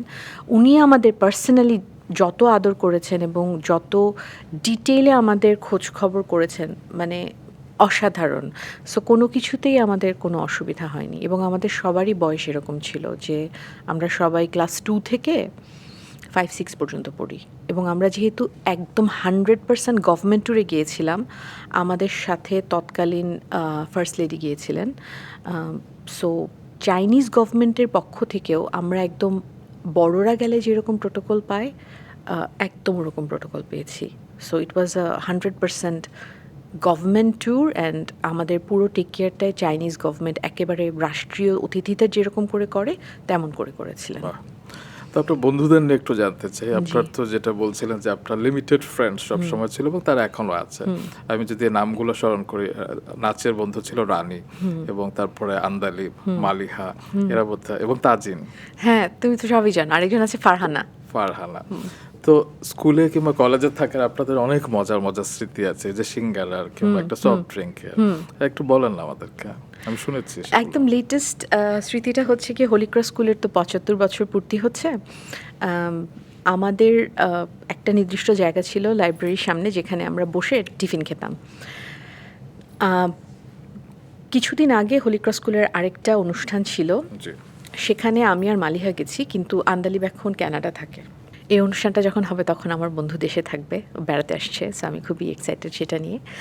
আমরা ঠিক যেই জায়গাটায় বসে টিফিন খেতাম ওখানে আমরা দাঁড়িয়েছি, আন্দালিবকে ঘুম থেকে উঠে বলা হয়েছে এই তুই ফোনের সামনে আয়, ক্যামেরা অন কর, তারপর ওর ফোন হাতে নিয়ে আমরা ওই জায়গায় একটা ছবি তুলেছি। সো এটা মানে খুব সামান্য মনে হতে পারে, বাট অবশ্যই না, আমাদের জন্য অবশ্যই এটা না। খুবই মিনিংফুল। অবশ্যই। এবং এখন আর ওই ছোট সিঙ্গারাগুলো পাওয়া যায় না, এটাও খুব দুঃখের একটা আচ্ছা, কি ব্যাপার ছিল। করতেন আপনারা? শোনো, একটা সিঙ্গারার দাম ছিল 1 টাকা, বুঝছো, ওই জন্যই 50 টাকায় হয়ে যেত। হ্যাঁ, আমরা যদি 3টা সিঙ্গারা কিনতাম তাহলেও আমরা সিঙ্গারাটা এতটুকু ছিল, তাহলে আমরা 3টা কোনা 3জন ভেঙে খেতাম। আমরা যদি 20টা সিঙ্গারা কিনতাম তাহলে প্রতিটা সিঙ্গারার কোনা ভেঙে খেতাম, কেউ কখনো আস্ত একটা সিঙ্গারা খেতাম না। এবং আমরা যদি 3টা কোক কিনতাম, মানে একটা বোতলে 3টা পাইপ ঢুকাই খেতাম। আমরা যদি 3জনে 3টা কোক কিনতাম তাহলেও আমরা মানে ইন্ডিভিজুয়ালি 3টা পাইপ দিয়ে একটা ওরে কোক খেতাম। প্রেম! সাংঘাতিক। এই আইডিয়াটা শুরুতে কার মাথা থেকে এসেছিল? এটা স্পন্টেনিয়াস। বাহ! হয় না যে আমাদের অনেক সময় ওসিডি থাকে, কিংবা আমরা একজন আরেকজনের পাইপটাও মুখে নিতে চাই না অনেক সময়। এক্ষেত্রে আপনার কোনো না না, ইস্যু আমাদের ছিল 3জনের না? 3টা পাইপ ছিল। ওকে। এক পাইপ দিয়ে 3জন খেতাম না, Okay, 3টা পাইপ একসাথে ঢুকে এক টানে খেয়ে ফেলতাম। আপনার দাঁত নিয়েও তো অনেক মজার স্টোরি আছে। ডক্টর আমার- Arup Ratan Oh my God, Chowdhury. এটা বলো না, হ্যাঁ, এটা বলো ওই না। ওই স্টোরিটা কিন্তু আমার খুব মজা লাগে। ইনজেকশন। আমার মনে হয় আমি পেশেন্ট হিসেবে আমার ডক্টর এবং আমাদের ফ্যামিলি ফ্রেন্ড, এবং উনি আমাকে খুবই স্নেহ করেন, ডক্টর অরূপরতন চৌধুরীর জন্য একটা ট্রমা। এটা আমি মনে প্রাণে বিশ্বাস করি। এবং আমার ধারণা আমি আসার আগে এবং আমি যাওয়ার পরে উনি আল্লাহর কাছে দোয়া করে যে আল্লাহ এবারের মতো বাঁচায় দাও। তবে উনি আমাকে অসম্ভব স্নেহ করেন। এবং হ্যাঁ, তুমি যেটা বলতে চাচ্ছিল ঠিক ঠিক একবার কি হয়েছিল? উনি আমাকে তখন, এটা ওনারও মনে আছে কিনা আমি জানি না, অনেক অনেক আগে, তখন আমি স্কুলে পড়ি, 3-4-এর বেশি না। উনি ওই যে দাঁতে ফিলিং করার আগে যে ইঞ্জেকশনটা দেয় না, আমি এত জোরে হাত ছাকে দিয়েছিলাম যে উনি আমার মুখটা ধরেছিলেন, ওনার হাতে সুই ঢুকে গেছিল। মানে আপনার দাঁতের কাজ করতে গিয়ে ওনার হাতে? হ্যাঁ, তারপর এটা উনি মনে হয় এটা পুশ হয়ে গেছিল কিনা আমি জানি না, ওটাতে একটু অবশ্যই যাওয়ার কথা। তুমি আমার আম্মাকে বলেছিলেন যে চলে যান কালকে এসে। আর পেশেন্ট মনে হয় কিছুক্ষণের জন্য উনি দেখা বন্ধ, আমি ঠিক বলতে পারবো না, বাট মোস্ট প্রবাবলি ওই অ্যানেস্থেটিক তো একটা মনে হয় পুশ হয়ে গেছিল। আরেকবার শুনেছি যে তিনি আপনাকে হেল্প করেছিলেন আপনার প্রথম টিভিসি টুথব্রাশের। হ্যাঁ, উনি যেহেতু আমাদের ফ্যামিলি ফ্রেন্ড, আমার জন্মের আগে থেকে আমার বাবা মার সাথে ওনার পরিচয়। তো আমার প্রথম অ্যাড ছিল একটা টুথব্রাশের অ্যাড। তো অ্যাডের আগে আমার প্রথম দাঁতটা পড়ে যায়। তো আমাকে আসলে ওনার চেম্বারে নিয়ে যাওয়া হয়েছিল ওনার সাথে ফোনে কথা বলে যে প্রথমে দাঁতটা তুলে দিবে এবং তারপর একটা ফলস দাঁত লাগিয়ে দিবে। সো আমার প্রথম অ্যাড ছিল টুথব্রাশের, যেখানে আমার একটা দাঁত ফলস ছিল। বাহ, চমৎকার! ঈশিতা আপা, এখন আমি যে বিষয়টা নিয়ে কথা বলতে চাই, আপনি কি বলবেন কিনা আমি জানি না, আপনার লাভ লাইফ নিয়ে। বলো। লাভ লাইফ নিয়ে, সেটি কার সাথে কখন কি আমি জানতে চাইবো না, শুধু বলি যে আপনার সন্তানদের সাথে কি আপনি সেগুলো শেয়ার করেন, কিংবা আপনাদের মধ্যে কি সে ফ্রেন্ডলি অ্যাটমসফিয়ারটা আছে বাসায়? রুমান, যেহেতু আমার আসলে গণ্ডিটা খুব ছোট, সেই জন্য আমার এই গণ্ডির ভেতরে যারা আছে তারা মানে আমার ফ্রেন্ডদের যদি কথা বলো, তারা আমার জীবনের 97% জানে। আর যদি আমার ছেলে, কারণ আমার ছেলে এখন একটা বয়সে চলে আসছে, আমার ছেলে এবং আমার হাজব্যান্ডের কথা বলো, ওরা আমার জীবনের 100% জানে। ঈশিতা আপা, কিছুক্ষণ আগে একটা বিষয় নিয়ে যে আমরা কথা বলছিলাম যে আপনি কেন অ্যাক্টিং করেন না, আমি কিন্তু কিছু তথ্য জানি যে আপনি অনেক বড় বড় নির্মাতার, এবং যেসব প্রজেক্ট অনেক আলোচিত হয়েছে, অনেক প্রশংসিত হয়েছে, এরকম অনেক প্রজেক্ট আপনাকে অফার করা হয়েছিল, কিন্তু আপনি করেননি। সেটি হয়তো আপনার গল্পটা ভালো লেগেছে, সব কিছু ভালো লেগেছে, তারপরও কোনো না কোনো কারণে আপনি করেননি। এটা কেন? করোনার সময় বেশ কিছু ভালো প্রজেক্টের অফার আমার কাছে এসেছিল, তখন যেহেতু আমার মার শরীর খুব খারাপ ছিল, সো আমি তখন চান্স নিতে চাইনি যে আমি শুটিংয়ে গেলে আমার 10 রকমের লোকের সাথে দেখা হবে, তারপরে আমি আমার মায়ের প্রাইমারি কেয়ার গিভার, মানে আমার কারণে আম্মার করোনা হোক, এটার থেকে আমি যতটা সম্ভব দূরে থাকার চেষ্টা করেছি। পরবর্তী সময়ে তোমাকে আমি বলতে পারি যে আমরা যখন অন্য জায়গায় কথা বলছিলাম, তখন তুমি বলছিলে যে মাঝে মাঝে আপনি আপু একটা ডায়লগের জন্য নাটক করেন না, এটা আবার কি ধরনের কথা? এটা আমি তোমাকে বলি রুমান, যেহেতু আমি অনেক অসাধারণ কিছু না, অল্প কিছু স্ক্রিপ্ট টিপ লিখেছি, কিছু নির্দেশনা দিয়েছি। আমি আসলে জানি যে একজন নির্মাতা বা একজন লেখক যখন স্ক্রিপ্টটা তৈরি করেন বা যখন উনি ভিজুয়ালাইজ করেন ব্যাপারটা, কতটা ভালোবাসা থেকে, কত একটা আবেগের জায়গা থেকে, একটা বিশ্বাসের জায়গা থেকে কাজটা করেন। সেখানে উনি আমার কথা চিন্তা করেছেন, ওনার স্বপ্ন বাস্তবায়ন করার জন্য তার একটা অংশ হিসেবে আমাকে চিন্তা করেছেন। আমার কাজ হচ্ছে গিয়ে ওনার এই জার্নিটাকে সহায়তা করা। এখানে তো আমি আসলে পছন্দ করি না আরেকজনের স্বপ্নর মাঝখানে ঢুকে নিজের বক্তব্য দিয়ে বা এটা চেঞ্জ করো, ওটা করো, ওটা এভাবে এভাবে করো, এগুলো আমার আসলে বেশি ভালো লাগে না। আমার মনে হয় যে আমার ডিরেক্টর বা আমার যে আমাকে কাজটার জন্য ডাকছে তার স্বপ্নটার সাথে যদি আমার বিশ্বাসের জায়গাটা মেলে, আমি অবশ্যই কাজ করব। কিন্তু আমার কারণে একটা পুরো প্রজেক্ট ঘুরে যাবে, এইসব আমার পছন্দ না, রোমান। এখানে আমি দুটো বিষয় বলবো। একটা হচ্ছে এটা তো একটা টিম ওয়ার্ক, কারণ এটা একটা আর্ট ফর্ম। এটা ডিসকাশনের মাধ্যমে অনেক সময় অনেক কিছু সম্ভব। কারণ আমি অনেক ডিরেক্টরের সাথে কথা বলে জেনেছি যে আপনি চাইলে যে তারা সেটা নিজেদের জায়গা থেকে হয়তো একটু সরে আসতে পারতো, কিন্তু আপনি সেই স্পেসটুকু দেন না। আপনি সরে যান। আপনার যদি কোনো বিষয়ে সমস্যা মনে হয় আপনি সরে যান, আপনি ডিসকাশনের জায়গাতেও আসেন না। এক্ষেত্রে সবার মতো মানে আপনার ভক্ত হিসেবে আমি বলবো যে আপনি এই জায়গাটা নিয়ে কিন্তু আর একটু ভাবতে পারেন, যে আপনি একটু ডিসকাশনের জায়গায় গিয়ে যদি আপনি কাজ করেন। আর একটা বিষয় আমাকে মুগ্ধ করে, যেরকম অনেক ইন্টারন্যাশনালি অ্যাক্লেইমড প্রজেক্ট আপনি হাতছাড়া করেছেন নির্দ্বিধায়, এবং আপনার কোনো আফসোসও নেই, কারণ আপনি বাবা মার জন্য সেটি করেছেন, আপনি বাবা মার পাশে থাকতে চেয়েছেন। এটি কিন্তু অনেক বড় বিষয়, কারণ বাবা মার জন্য যারা করে তারা হয়তো এর থেকে বড় আসলে কিছু তো হতে পারে না। সেটি আপনি করেছেন, আপনি লোভ সংবরণ করেছেন। আমার মনে হয় বাবা মার জন্য আসলে সবাই করার চেষ্টা করে, হয়তো সবাইকে আল্লাহ ওই তৌফিকটা দেন না। আমি অনেক বিদেশে থাকে এমন মানুষের কথা বলতে পারি যারা শুধু যে রেমিটেন্স যোদ্ধা তা না, অ- অনেক ভালো কাজও যারা করেন। একটা প্রফেশনে থাকলে তো ইচ্ছা করলেই ছেড়ে চলে আসা যায় না। এটা শুধু স্যাক্রিফাইসের কথা বললে তো হবে না, বিকজ প্রত্যেকটা উপার্জনক্ষম মানুষের উপরই আসলে তার পরিবার, তার সমাজ কোনো না কোনোভাবে নির্ভরশীল। আমার মনে হয় যে আমি যেটা করেছি এটা খুবই সাধারণ কাজ করেছি। আমি আমার ছেলেমেয়েদের কাছ থেকে এক্স্যাক্টলি এটা এক্সপেক্ট করি। আমি আমার চারপাশে যারা আছে তারা তাদের বাবা মার জন্য এটা করবে, এটাও এক্সপেক্ট করি। আমার মনে হয় না যে আমি এক্সট্রাঅর্ডিনারি কিছু করেছি, এবং আমার মনে হয় প্রত্যেকটা বাবা মারই এটা এক্সপেকটেশন থাকা উচিত তার সন্তানদের কাছ থেকে, এবং প্রত্যেকের সন্তানেরই এটা জানার উচিত যে বড় হলে আমার আমার পরিবারের যত্ন নিতে হবে। এটা আমার কাছে এতটাই সহজ সরল একটা ব্যাপার। ঠিক তাই, সেটাই আসলে হওয়া উচিত। জি। বাহ। একটু সিনেমার প্রসঙ্গে আসে। আপনি জীবনে একটি সিনেমায় করেছেন বিহঙ্গ, এবং যেটিও থাকে না মূলধারার সিনেমা ছিল না, খুব কম দিনই সিনেমা হলে ছিল। এর আগেও না পরেও না আপনি আর সিনেমা করেননি, কিন্তু রিসেন্ট টাইমসে আমি দেখছি যে আপনি অনেক মেইন স্ট্রিম সিনেমা দলবল নিয়ে খুব হইচই করতে করতে আপনি দেখেন, সেটা প্রিয়তমা হোক, তুফান, তাণ্ডব, সব কিছুই আপনি দেখেন। তো আপনাকে সিনেমাতে যদি কেউ প্রপার স্ক্রিপ্ট দেয় এবং সেটা যদি মেইন স্ট্রিমও হয়, সেখানে ধরেন শাকিব খান রয়েছে, হ্যাঁ আপনার খুব ভালো একটা রোল রয়েছে, একটু করবেন? স্ক্রিপ্ট ভালো হলে, আমার পছন্দের সাথে হলে, আমি যে কোনো মাধ্যমেই কাজ করতে রাজি আছি। ওয়াও। তবে রুমান, আমি আবারও একটা কথা বলছি, আমি এটা আন্তরিকভাবে বিশ্বাস করি, রুমান, কারোর জন্য কিচ্ছু থেমে থাকে না। সেটা আমরা জানি, কিন্তু এই লাইনটা দরকার ছিল নির্মাতাদের জন্য, জি। যে স্ক্রিপ্ট ভালো হলে আপনি করবেন। অবশ্যই। এবং আপনিও নিশ্চয়ই একটি ব্যাপার খেয়াল করেছেন, আপনি যখন তাণ্ডবের দেখে বের হয়েছেন, আপনি একটা স্ট্যাটাস দিয়েছিলেন যে এখানে most of the actors from TV. হ্যাঁ, এবং এটা কিন্তু এটা আমার আমাদের খুব ভালো জন্য লাগছিল। হ্যাঁ, আমাদের জন্য খুবই ভালো লাগার একটা বিষয়। হ্যাঁ, কারণ একটা সময় ছিল এরকম বিভাজনটা ছিল, হ্যাঁ, কিন্তু এখন দেখা যাচ্ছে মেইন স্ট্রিমও রোল করছে, হ্যাঁ, টেলিভিশন মিডিয়া অবশ্যই, থেকে যাওয়া অবশ্যই। সবাই। তো আপনি তো ইজিলি সেখানে করতেই পারেন। আপনি এভাবে হাত দুলাচ্ছেন কেন? কি করছি আমি? বলো, প্রশ্ন করো, আমি কি ওকে। করলাম? তো ছোটবেলায় আপনাদের একটা ব্যাপার ছিল না, ধরেন আপনি পড়াশোনা করতেন, পাশাপাশি আপনারা অনেক কি বলবো মাল্টি ট্যালেন্টেড ছিলেন, নাচে, গানে, অভিনয়ে। তখন হয়তো অনেকে আপনাদের কটাক্ষ করতো যে তুমি আসলে কোন দিকে ফোকাস করতে চাও, একটা দিকে ফোকাস করো।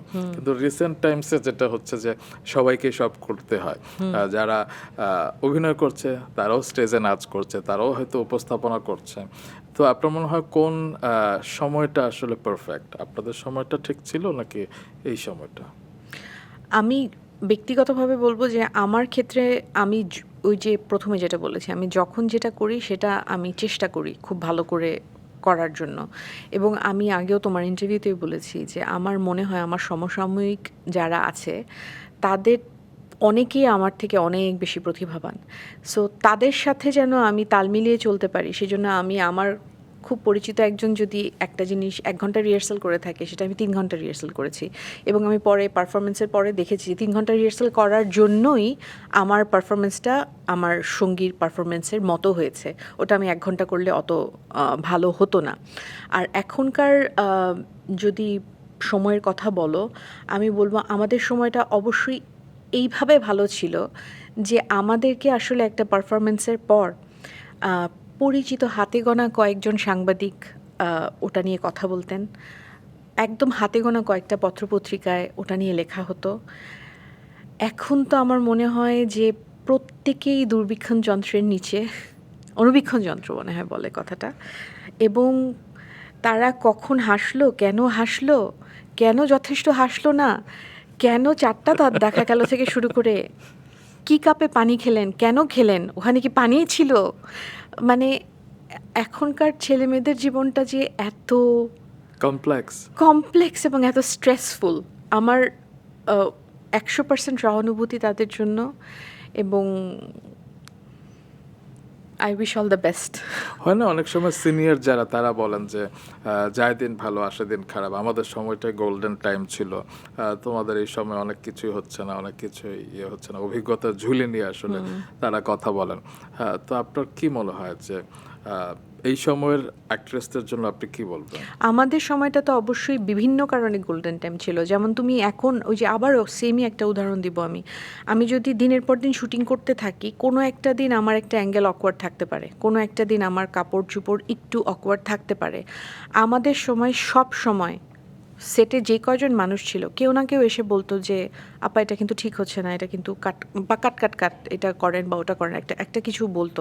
এখন তো আমার মনে হয় যে ওত পেতে আমাদের মোবাইল ফোন হাতে নিয়ে অনেক দক্ষ মানুষজন তাক করে থাকে কখন একজন পরিচিত মানুষের কোনো একটা ভুল পাবেন এবং সেটা নিয়ে তারা সাংঘাতিকভাবে ঝাঁপিয়ে পড়বেন। আমি মাঝে মাঝে সত্যি বললাম রোমান, আমি মাঝে মাঝে চিন্তা করি যে এখনকার এই ছেলেমেয়েগুলো এত স্ট্রেস নেয় কীভাবে। আর তুমি যতই বলো যে আমি কমেন্ট পড়লাম না, আমি ইগনোর করলাম, in the end of the day আমরা তো সবাই মানুষ, মানুষ মানেই তো কিছু না কিছু ইমোশন তো থাকবেই। এখনকার সময়টা আসলে আমার মনে হয় খুবই কমপ্লেক্স, শুধু না একটু নিষ্ঠুরও। একদম।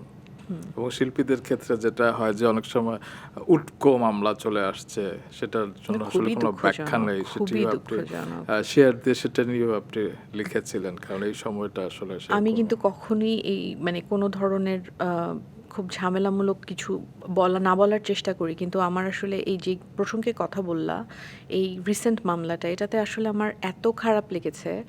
আর মিডিয়া ট্রায়ালটা তো আসলে এখন খুবই পপুলার না, এটা দুঃখজনক। দেখা যাচ্ছে যে মামলাটা যে করেছে বা মামলার বিষয়বস্তু কি সেটা নিয়ে জাজ না করে একজন আর্টিস্টকে নিয়ে যখন করা হয়েছে, তখন সাধারণ মানুষ তো বটে, মিডিয়ার অনেকেও সেটা নিয়ে হয়তো উল্লাস করছে। আমার কথা হচ্ছে গিয়ে ভুল যে কেউ করতে পারে, দোষী যে কেউ হতে পারে, সেটা আমার জন্য যেই আইন, পাড়া প্রতিবেশীর জন্য সেই আইন, সেলিব্রিটির জন্য সেই আইন, সবার জন্য সেই আইন। আপনি আগে আইনগতভাবে ব্যাপারটাকে আগাতে দেন, আইনের কাজ করবে। আমি আজকে একটা খবর পেয়ে যদি একজনকে চূড়ান্ত সিদ্ধান্ত দিয়ে দিই, এটা তো জাস্টিস হতে পারে না। স্পেশালি মিডিয়া ট্রায়ালটা যদি আমরাই করি, তাহলে আসলে আমাদের আর্টিস্টরা কিভাবে এগিয়ে যাবে। আমি একটু এই খারাপ বিষয়গুলো থেকে একটু ফানি বিষয়ে চলে যাই, 96-এ চলে যায়। একটা ফটো সেশন করেছিলেন আশুলিয়ায় এবং মহিষের গাড়িতে, যেখানে ছিলেন আমাদের নগর বাউল জেমস, তানিয়া আহমেদ, তানিয়া আপা এবং আপনি। তারপর কি হয়েছিল? আচ্ছা, আমার কেন জানি জেমস ভাইকে সবসময় খুব ভয় লাগতো, বুঝছো। এবং জেমস ভাই অনেক বছর আগে শুটিংয়ের মধ্যে একদিন আমাকে বলছিল, এই মেয়ে তুমি আমাকে ভয় পাও কেন? ওইটার জন্য আমি আরও ভয় পেয়ে গেছিলাম। আমার মনে আছে আমরা লালমাটিয়ায় থাকতাম, ওই যে অ্যাডমিট কার্ডটা দেখালে ওখানে একটা ইয়ে আছে। তো আমাদের বাসার সামনের ফ্ল্যাটে না অনেক শিল্পী থাকতো, যেমন? বুঝছো? একদম আমার বাসার সামনে থাকতো বেশ কয়েকজন সঙ্গীত শিল্পী এবং নাম আচ্ছা। করা। আচ্ছা। আচ্ছা, না নাম না বললাম, হ্যাঁ। সো কোনো একটা কারণে মনে হয় জেমস ভাই ওনাদের কাছে আসছিলেন বা কিছু, বিকজ ওনারা ব্যান্ডের খুব নাম করা শিল্পী টিল্পী ছিলেন। তো আমি বাসা থেকে নামছি, জেমস ভাই গাড়ি থেকে নামছে। জেমস ভাই এই তুমি ঈশিতা না, সাথে সাথে পিছনে ড্রেন ছিল, বুঝছো রুম্মান? আমি অলমোস্ট ড্রেনে পড়ে যাচ্ছিলাম, আমার আব্বা আমাকে ঠাস করে ধরছিল। আমি জানি না ওনার ওনার মানে উনি তো সবসময় একটা কেমন জানি বাজখাই গলায় কথা বলেন, এবং ওনার অ্যাপিয়ারেন্স দেখে না ওনাকে দেখলেই আমার নার্ভাস লাগতো। মানে আপনি জেমস ভাইয়ের কথা শুনে ড্রেনে পড়ে যাচ্ছিলেন? ভয়ের চোটে, বুঝছো? এই তুমি ঈশিতা, আমি ভাবলাম ওরে বাবার এটা কে। আব্বা আমাকে হ্যাঁ আসসালামু আলাইকুম। আমি শিওর ওনার মনে নাই, কিন্তু আমি কিন্তু ওনার অনেক ফ্যান, ওনার গান আমার খুবই সেটা তো ভালো আমরা লাগে। সবাই। আমাদের পুরো জেনারেশনই একদম। নগর বাউলের গান শুনে বড় হওয়া। অবশ্যই। জি। তো সেই মহিষের গাড়িতে কি হয়েছিল? মহিষের গাড়িতে আমরা উঠলাম। আমি তো পশু পাখি একটু ভয় পাই রুম্মান, জানো। তারপরেও অনেক সাহস টাহস করে উঠলাম। উঠার পরে বিশাল বড়, তখনকার রিফ্লেক্টর বোর্ড হচ্ছে আসল রিফ্লেক্টর বোর্ড, মানে রাংতা লাগানো বড় শক্ত আর কি, মানে ওই ফোল্ডিং টোল্ডিং আসে নাই। যেই না রিফ্লেক্টর বোর্ড দুইটা দিল, মোষ এমন জোরে দৌড় দিল, আপনি তারপর? বাকিটা ইতিহাস হয়ে গেল। প্রথমে মনে হয় তানিয়া আপা পড়ে গেল। আপনিও তো শুনেছি যে হ্যাঁ, ছিটকে পড়ে হ্যাঁ গেছে। হ্যাঁ, ফলোড বাই তানিয়া আপা। তারপর তারপরে হসপিটালে কি? যেতে হয়েছিল? না না, হসপিটালে যেতে হয় নাই। Thank god. আপনি স্কুল পড়েছেন হচ্ছে হোলি ক্রসে, এবং সেখানে 10 বছর পড়েছেন বিকেএনএস এর, পরবর্তীতে কলেজে পড়েছেন। তো হোলি ক্রসের 10 বছরে তো অনেক জার্নি রয়েছে। তো আপনি এমন একটা পরিবার থেকে গিয়েছেন যেখানে আসলে আপনাকে সব করে দিতে হতো, এবং আপনি ছিলেন একদম মাম্মিস গার্ল, ড্যাডিস গার্ল এবং আদরের একজন। কিন্তু আমি শুনেছি যে হোলি ক্রস স্কুলে আপনাদের সব কাজ অনেক সময় নিজেকেই করতে হতো, ঝাড়ু দিতে হতো, ন্যাকড়া দিয়ে স্কুল ক্লাস মুছতে হতো। Is it true? It is absolutely true, এবং এটা আমি 100% সাপোর্ট করি। আমাদের হোলি ক্রসে সপ্তাহে 5 দিন 5টা রঙের ব্যাচ পড়ে, দেখবা মেয়েরা হাতে। এখন পরে কিনা আমি জানি না। আমাদের সময় পর্যন্ত আমাদের স্কুলের গ্রুপ ভাগ করা ছিল 5 দিন, 5টা গ্রুপ, এবং আমরা ক্লাস শেষ হওয়ার পরে এক্সট্রা 10-15 মিনিট থেকে পুরো ক্লাস পরিষ্কার করে তারপরে বের হতাম। এবং আমার মনে হয় যে একটা স্কুলে তো আসলে অনেক পরিবার থেকে অনেক ধরনের বাচ্চা যায়, এই সমস্ত ব্যাপারগুলো না হাম্বল করে মানুষকে আসলে সবাইকে একটা ইউনিফর্ম প্ল্যাটফর্মে এনে দাঁড় করায়, এবং জীবনকে সুন্দর করার জন্য এসবের দরকার আছে। এবং আপনি নাকি রান্না করতেন স্কুলে? হ্যাঁ, আমার হোম ইকোনমিক্স ছিল, এই জন্য আমি রান্না করতাম। আমাদের এনজয় করতেন? খুবই। আমাদের ফিজিক্স ক্লাসেও যেমন ফিজিক্সের প্র্যাকটিক্যাল হতো, আমি জীবনে সায়েন্স পড়িনি বাই দ্য ওয়ে। আমাদের বড় বড় ল্যাব আছে ফিজিক্সের, আপনি কমার্সে কেমিস্ট্রির। ছিলেন? আমাদের সময় স্কুলে কমার্স ছিল না, স্কুলে ছিল সায়েন্স আর আর্টস। Okay. সো আমি হিউম্যানিটিজে পড়তাম। আমার হোম ইকোনমিক্সও ছিল, অ্যাকাউন্টিংও ছিল। তো হোম ইকোনমিক্সে রান্না করতে হতো, এবং আমি রাঁধতে খুবই ভালোবাসতাম। তারপর যখন আপনি মিডিয়াতে এলেন, আপনি নাটক করতেন। আমি অনেকের কাছে শুনেছি যখন স্ক্রিপ্ট আপনার থাকতো না, স্ক্রিপ্টের আগে পরে পিছে আপনার অনেক ধরনের আপনি হোমওয়ার্ক করতেন, এবং সেখানে অনেক সময় নাকি লেখা থাকতো যে ডে সিকোয়েন্স কয়টা, নাইট সিকোয়েন্স কয়টা, এবং কতজন আর্টিস্ট। হ্যাঁ, জি। এই বিষয়গুলো আপনি কেন করতেন? ভাল লাগতো। আমি বলি না, আমার ডিটেইলে কাজ করতে, আমি যখন যেটা করতাম আমি এখনো ওইটাই করি। এটা তো এবং ডিরেক্টরের কাজ। এটা অ্যাসিস্ট্যান্ট ডিরেক্টরের হ্যাঁ, কাজ, হ্যাঁ, কিন্তু এই কাজটা আমার right. কাছে খুবই ইন্টারেস্টিং লাগতো, এবং এই জন্য আমি করতাম। মানে আপনার কি শুরু থেকে ডিরেক্টর হবার একটা সুপ্ত বাসনা ছিল? না, ছিল না। তাহলে এই কাজগুলো তো সেই জায়গাটার দিকেই ধাবিত করে। আসলে কে কি হবে সেটা তার মনে যখন স্বপ্নটা তৈরি হয়, ওই বয়সে অলরেডি আমি একটা ট্র্যাকে চলে গেছিলাম। সো তুমি আমাকে বলতে পারো যে আহ, আমি কি চাই আমার জীবনে হোক, সে সমস্ত চিন্তাগুলো আসলে আমার জীবনে এসেছে অনেক পরে। অনেক পরে বলতে অনেক পরে। আমার মনে হয় যে আমার আসলে পুরো জীবনটাই আমার আম্মার স্বপ্ন পূরণ করতে করতে পার হয়ে গেছে, এবং নট নেসেসারিলি এটা আমার জন্য খুবই একটা দুঃখের বা খুব ট্রমাটিক কোনো এক্সপিরিয়েন্স ছিল। লাইক আমার আম্মা যখন খুব অসুস্থ, তার আগে উনি বলেছিলেন যে আমি চাই তুমি ইউনিভার্সিটিতে পড়াবা। সো আমি অনেক এফর্ট দিয়ে চেষ্টা করে আমি ইউনিভার্সিটি টিচার পর্যন্ত হয়ে কয়েক সেমিস্টার ক্লাস করিয়েছি। 18 সালে? হ্যাঁ। সো তুমি বলতে পারো আমার আম্মা যাবার পরের থেকে আমার নিজেকে নিয়ে চিন্তাটা শুরু 2022-এর পর থেকে। তার আগে পর্যন্ত বলতে পারো আমাকে আসলে সেই 3-4 বছর বয়সে যেই রাস্তাটায় দাঁড় করিয়ে দেওয়া হয়েছে, ওই রাস্তাটাতেই আমি চলছি। কিন্তু ডিরেকশনের কথা যদি আমি বলি, জি। আপনার সাথে আমার বেশ কয়েকবার স্ক্রিপ্ট নিয়েও কথা হয়েছিল। হ্যাঁ, আমি হ্যাঁ। দেখেছি যে আপনি খুবই পারফেকশনিস্ট একজন মানুষ এবং আপনি সবসময় গল্পের ব্যাপারে শতভাগ সৎ থাকবার চেষ্টা করেন জি। এবং কোনো ধরনের কম্প্রোমাইজ করেন এবং আপনি অসাধারণ একজন ডিরেক্টর ছিলেন। এবং এখন হয় না যে এফএস নাইম যেমন খুব জনপ্রিয়, খুব ভালো অভিনয় করছে, অ্যাওয়ার্ড পাচ্ছে এবং প্রত্যেকটা অ্যাওয়ার্ডের পরে এফএস নাইম সহ আরও অনেকে আপনার কথা নাইম is very স্বীকার করে, kind, খুবই কারণ তাকে kind আপনি একটা অভিনয় মানুষ। এনেছেন এবং তার প্রথম নাটকের ডিরেক্টর ছিলেন আপনি। তো আপনি ডিরেক্টর ঈশিতাকে আমরা এখন হারাচ্ছি কিংবা মিস করছি। আপনার মনে হয় না যে এই দিকটাতেও একটু ফোকাস করা উচিত? ডিরেকশনের ব্যাপারে একটা জিনিস আছে। আমার আসলে ডিরেকশনের শুরুটা চাকরির সুবাদে। হ্যাঁ, হ্যাঁ। এই গল্পটা বিভিন্ন জায়গায় বলা হয়েছে। ডিরেকশনের ক্ষেত্রে একটা জিনিস হয়েছে যে আমি যখন ডিরেকশন দিতাম তখন যখন অনেকে আমাকে অনেক কথা বলতেন, আমি খুব অ্যারোগেন্টলি বলতাম যে এটা তো আসলে ব্রেইন সার্জারি না, যে আমি যদি খারাপ একটা ডিরেকশন দিয়ে ফেলি তাহলে কেউ একজন মারা যাবে। ব্যাপারটা খুবই সহজ, আপনি দেখেন না আপনার পছন্দ না হলে। কিন্তু সমস্যাটা হলো আমি 2011 সালে আমেরিকায় যেয়ে না ডিরেকশনের উপর একটা কোর্স করে ফেললাম। নাইফাতে? হ্যাঁ, নাইফাতে। কোর্সটা করে আমার মনে হলো যে আমি যে ডিরেকশন দিচ্ছি এটা খুবই অন্যায় কাজ হচ্ছে, এটা করা উচিত না, কারণ আমি যথেষ্ট জানি না। এই কথাটাও আপনি বিভিন্ন সময় বলেছেন, বাট তারপরে তো অনেক সময় চলে হ্যাঁ। গেছে। এখন মনে হয় না যে তো আপনি আরো সর্বনাশ এনরিচড হয়ে গেছে। হয়েছেন? হ্যাঁ, ওই আরো সর্বনাশ হয়ে গেছে, কারণ সময় গেছে, আমি আরো ভালো ভালো বই পড়েছি, আরো ভালো ভালো মুভি দেখেছি, এবং আরো ভালোভাবে উপলব্ধি করতে পেরেছি আসলে এটা আমার করা উচিত না। আপনি বোধহয় ব্যাংকক থেকে অনেক বই নিয়ে আসেন, হ্যাঁ। কিনোকুনিয়া থেকে। জি, বাহ বাহ বাহ আমি বিদেশে গেলে অ্যামাজন থেকেও কিনি। বাহ, চমৎকার। তো আপনি নাইফাতে গিয়ে সর্বনাশ হয়ে গেল, আমরা সর্বনাশ একজন হয়ে গেল। ডিরেক্টরকে জি। হারিয়েছি। তবে যেই আপনি বলছিলেন না যে 2018 সালে আপনি ইউনিভার্সিটির টিচার হয়েছিলেন, পাশাপাশি আপনি কিন্তু ক্লাস 5-এও পড়াতেন হ্যাঁ। একটা সময়, হ্যাঁ। ইংলিশ লিটারেচার, হ্যাঁ, লিটারেচার না, গ্রামার পড়াতাম। গ্রামার। হ্যাঁ, মাই গড, আমি গ্রামারে খুব খারাপ ছিলাম। আমি মোটামুটি পারি আর কি, ক্লাস 5-এর জন্য পারি। তো আপনার কি, যদি আমি মূল্যায়ন করতে বলি যে শিক্ষক হিসেবে আপনি কেমন ছিলেন? কারণ আপনি তো খুব গুটি গুটি, আপনি কি স্টুডেন্টদেরকে বকা দিতেন? এটা তো আমার স্টুডেন্টরা বলতে পারবে। আমি জানি না আমি শিক্ষক হিসেবে কেমন ছিলাম, তবে আমার শিক্ষকতা করতে খুব ভালো লেগেছে। স্কুলে না, স্কুলের বাচ্চারা আসলে একটু ছোট তো বেশি।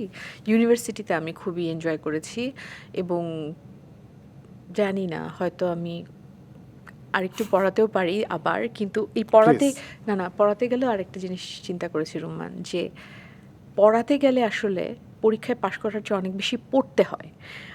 আমার মনে হয় আমার একটা অনেক বড় প্রবলেম, তুমি প্রবলেম খুঁজছিলে না, আমার অনেক বড় পাচ্ছি না। একটা প্রবলেম হচ্ছে রুম্মান, আমি খুব ওভার থিঙ্ক করি।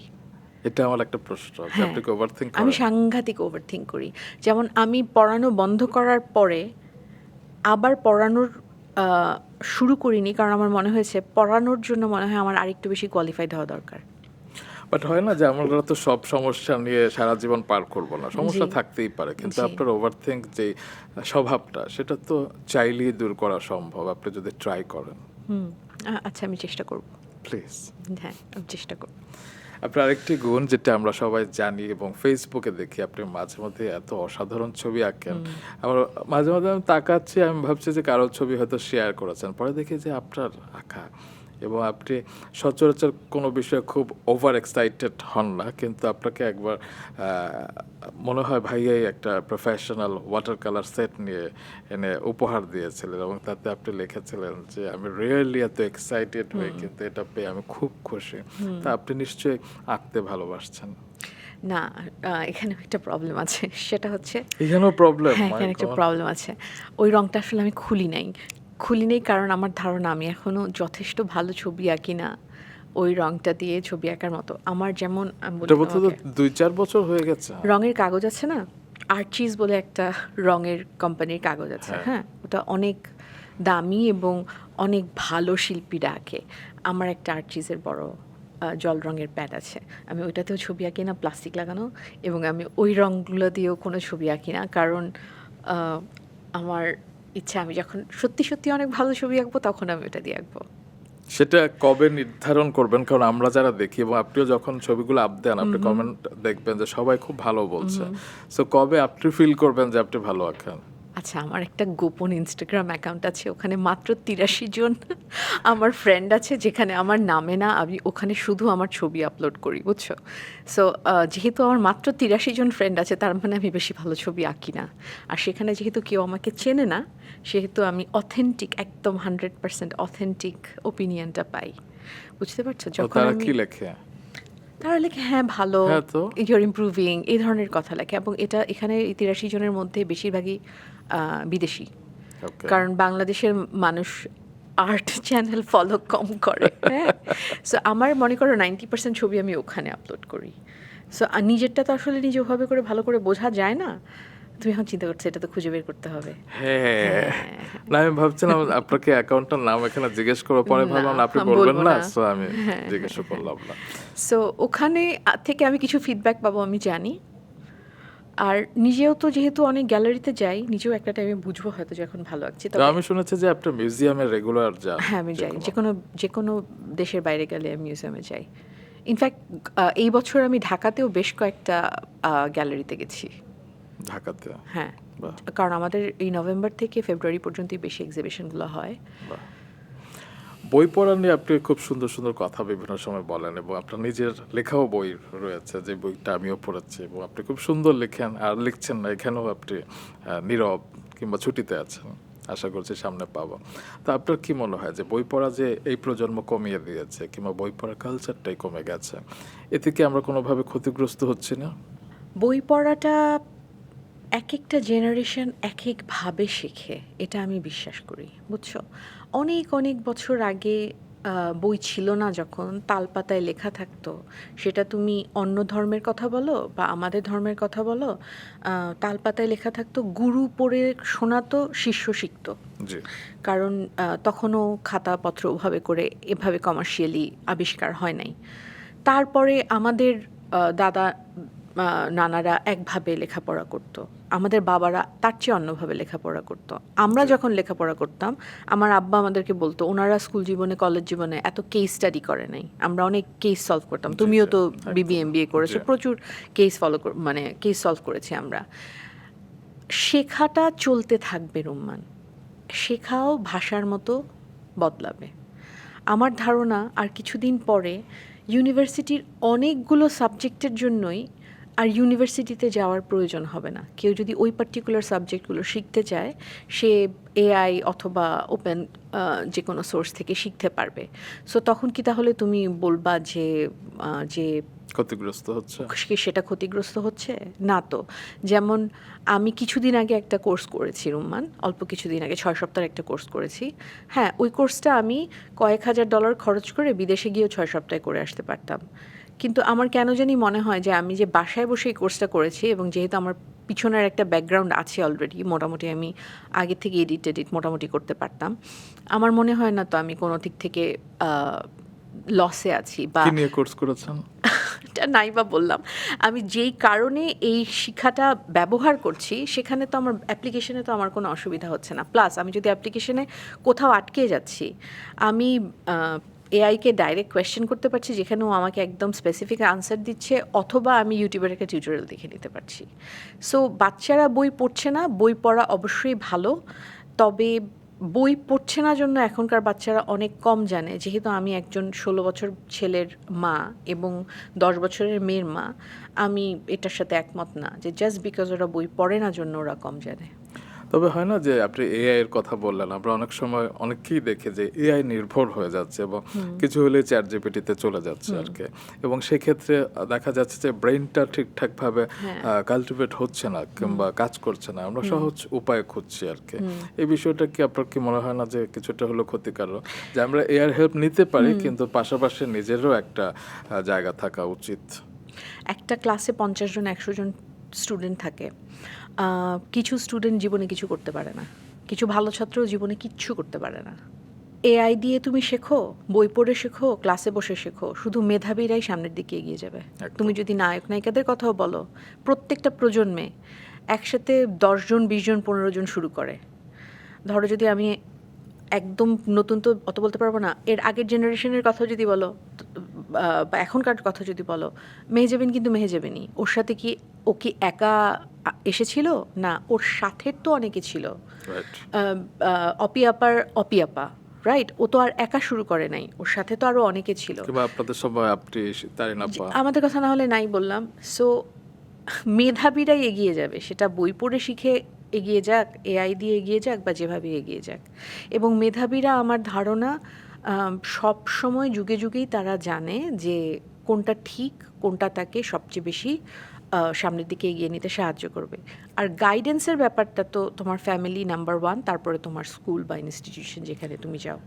তবে আপনারা গাইড হিসেবে আপনাদের সিনিয়র বেশ কয়েকজনকে পেয়েছিলেন, যাদের অনেকের কথা আপনারা ধারণ করেছেন, আপনারা বিশ্বাস করেছেন, লালন করেছেন। যেমন সুবর্ণা মুস্তফা আপা বই নিয়ে খুব সুন্দর একটা কথা বলেছিলেন। জি, যেটা আমি ওই রিপিট কথাটা করেছি একটু শুনি। অনেকবার। আমি একটু শুনি, কারণ এত সুন্দর একটি কথা।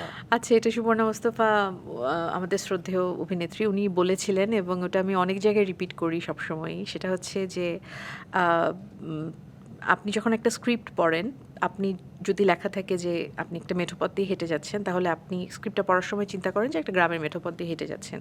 কিন্তু আপনার যদি অনেক বই পড়া থাকে, তাহলে ওটা আপনাকে স্বপ্ন দেখতে শেখায়, ওটা আপনার ইমাজিনেশনটাকে বাড়ায়। আপনি তখন মেঠোপথের পাশে একটু ঘাস ফুল দেখেন, একটু ঘাস থাকেন, দূরে একটা নদী দেখেন। ওই জিনিসগুলো আপনাকে আপনার মাথার ভেতরে যে হাজারো হাজারো শব্দ, কথা, গল্প আছে, সেগুলো একটা ভিজুয়ালাইজেশনে সাহায্য করে। উনি এই ধরনের কিছু একটা বলেছিলেন। কি সুন্দর কথা। জি। আমরা এবার আপনার একটু সুন্দর পরিবার নিয়ে শুনি। আপনার বাবা মা সবাইকে নিয়ে একটু জানতে চাই। শুরুতে আপনার বাবা শ্রদ্ধেয় রশিদ আহমেদ খান, আমাদের শ্রদ্ধা আঙ্কেল, এবং গত 30 অক্টোবর তার জন্মদিন ছিল।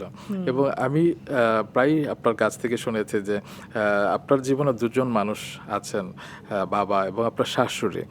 আপনার কাছ থেকে কোনো এক্সপেকটেশন করেননি, আপনারা তারা সেলফলেসভাবে আপনাকে ভালোবেসেছেন। একটু জি। বাবা সম্পর্কে শুনি। আমার বাবা তো রশিদ আহমেদ খান নাম বললে, উনি বুয়েট থেকে আর্কিটেক্ট হিসেবে পাশ করেছেন অনেক অনেক বছর আগে, স্বাধীনতার আগে। উনি অনেক বছর ধরে বাংলাদেশে প্র্যাকটিস করছেন। আর বাবা হিসেবে যদি বলো, তা অবশ্যই একজন অসাধারণ বাবা। আর আমার ধারণা উনি ছেলে হিসেবেও খুব ভালো ছিলেন। আমার দাদি সারা জীবনই বেশিরভাগ সময় আমাদের কাছে থেকেছেন, এবং আমি দেখেছি যে আমার দাদি আমার বাবাকে কত ভালোবেসেছেন। আর তুমি যদি বলো যে আমি কেন আমার বাবা মার জন্য করেছি, আমার মনে হয় মানুষ তো দেখে বেশি শেখে। আমি আসলে আমার মাকে এবং বাবাকে দুজনকেই দেখেছি পরিবারের জন্য অনেক করতে, এবং সেজন্য আমি যতটুকু করেছি ওটা একদমই সহজাতভাবে এসেছে, এবং মনে হয়েছে ওটাই নর্মাল। আব্বা ছোটবেলা থেকেই মানে অনেক স্পয়েল করেছে আমাদেরকে। আমি শুনেছি যে বাবা মা সম্পূর্ণ বিপরীত, মানে হ্যাঁ, মা ছিলেন একদম নিয়মতান্ত্রিক এবং বাবা নিয়মতান্ত্রিক। ছিলেন নিয়ম ভাঙার গান। একদম 100%। বাবা হয়তো মার সামনে একটা চকলেট দিয়েছে, মা অন্য জায়গায় চলে গেলে বলছে তাড়াতাড়ি করে চকলেট দিয়ে বলছে লুকায় রাখো, কারণ আম্মা দেখলে তো একবারে এতগুলো আচ্ছা, চকলেট দিবে না। বাবা নিউ মার্কেটে নিয়ে বই কিনে দিতেন প্রত্যেক শুক্রবার দিন। একটা কমিক কিনতাম আমরা, আমি আর আমার ভাই। নিউ মার্কেটে যাওয়ার পথে একটা গার্ডেন মার্কেট বলে একটা মার্কেট ছিল ধানমন্ডিতে, ওখান থেকে আমাদের একটা চকলেট কিনে দিতেন। নামাজের পরে বাবা যখন আসতেন, তখন স্নো হোয়াইট বলে একটা আইসক্রিমের দোকান ছিল, ওখানে প্লাস্টিকের প্যাকেটে ফু দিয়ে আইসক্রিম দিয়ে দিত। বা জানতাম যে জুম্মা থেকে আব্বা আসার মানে ওই টাইমটা আইসক্রিম আসবে, এবং সেটা মা খেতে দিবে না। মানে ভাত খাওয়ার পরে ওই আইসক্রিমটা পাবো, ততক্ষণে কিন্তু ডিপে আইসক্রিম জমে হয় কাঠ হয়ে গেছে, অথবা গলে গেছে, যে কোনো একটা হবে। বাট কঠিন রুল, কখনোই এটা ভাত খাওয়ার আগে খাওয়া যাবে না। হ্যাঁ, আব্বার সাথে অনেক অনেক স্মৃতি। আর ওই যে ঝালমুড়ি। হ্যাঁ, হ্যাঁ, তুমি তো আমার চেয়ে বেশি জানো। আমি আসলে অনেক বড় হওয়া পর্যন্ত বাইরের কোনো কিছু খাইনি। আমি যে তোমাকে সিঙ্গারা খাওয়ার গল্পটাও করলাম, ওটা শুরু হচ্ছে ক্লাস 7 থেকে। তার আগে পর্যন্ত আমি স্কুলের ক্যান্টিনেরও কিছু খেতাম না, কারণ আমার আম্মা বলেছিল ওগুলো ড্রেনের পানি দিয়ে বানায়, এবং আমি ধরে নিয়েছিলাম ওগুলো ড্রেনের পানি দিয়ে বানায়, কারণ আম্মা বলছে। আই ডোন্ট নো, আমি মনে হয় ব্রেন মানে প্যাকেট করে অন্য মায়ের কোথাও কাছে রেখে দিতাম। রেখে দিয়েছিলাম, কিন্তু আম্মা কিছু বললে আমি চিন্তা করতাম না, আমি এটা মেনে নিতাম আর কি। ওকে। যাই হোক, আমি আব্বাকে এরকম বড় হয়ে বললাম যে আব্বা আমি বড় হয়ে যাচ্ছি, আমি তো কোনোদিন ঝালমুড়ি খেলাম না। তো আমার আব্বা আমাদেরকে ওই যে সেকেন্ড ক্যাপিটালে নিয়ে গেলেন, লেকের সামনের একটা ঝালমুড়ি আলাকে বললেন শুধু একটুখানি চানাচুর আর মুড়ি ওর ওই যে একটা জিনিসে বানায় ওটাতে বানায় দিতে। সো আমি আব্বাকে সামনে দাঁড় করায়, পিছিয়ে দাঁড়ায় যখন মনে করো মুড়ি আর চানাচুর খাচ্ছি, পর মালির ঘাড়ে বলে না, আমাদের একটা লাল গাড়ি ছিল, লাল গাড়ি দিয়ে আম্মা রাস্তা দিয়ে যাচ্ছে, আমি নার্ভাস হবো কি, আমার আব্বাও নার্ভাস হয়ে গেল দেখে।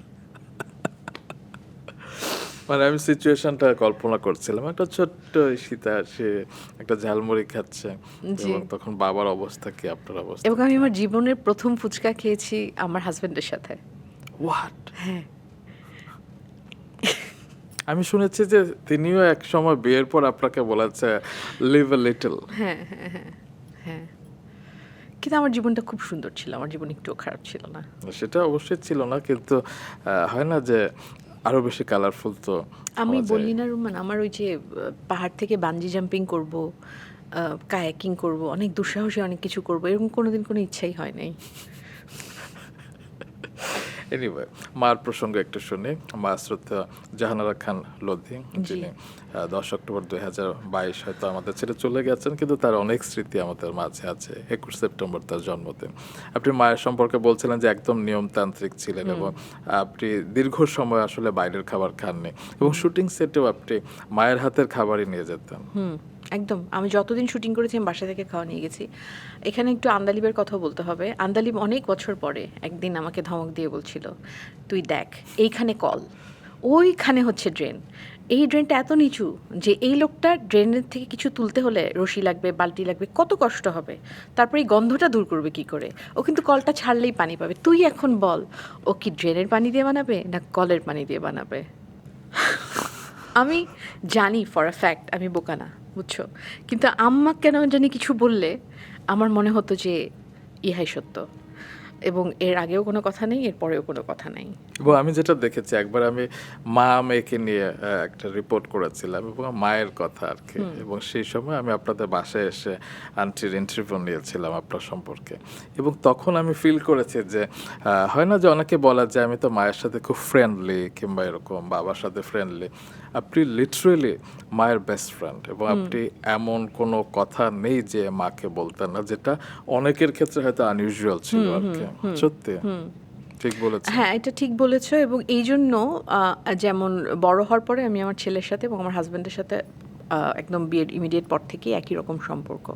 আর আম্মার কথা যদি আরেকটু বলতে বলো, আমার আম্মার আমাকে নিয়ে অনেক স্বপ্ন ছিল, এবং আমি আমার ধারণা 99% স্বপ্ন পূরণ করতে পেরেছি, এবং আমি আমার আম্মার কাছে খুবই কৃতজ্ঞ যে ওনার জন্য আসলে আমার অনেক কিছু হয়েছে। কারণ আমি তোমাকে যেটা বললাম, আমি যদি আমার মায়ের মেয়ে না হতাম, তাহলে আমি আহ, খুব সম্ভবত এমন কোনো কাজ করতাম যেখানে আমাকে অনেক লোকের সামনে যেতে হয় না, তবে আমি কাজ করতাম, পড়াশোনা শেষ করতাম, কাজ করতাম, এবং হয়তো আমি ওই একটু ছবি আঁকতাম বা নিজে গুনগুন করে একটু গান গেতাম।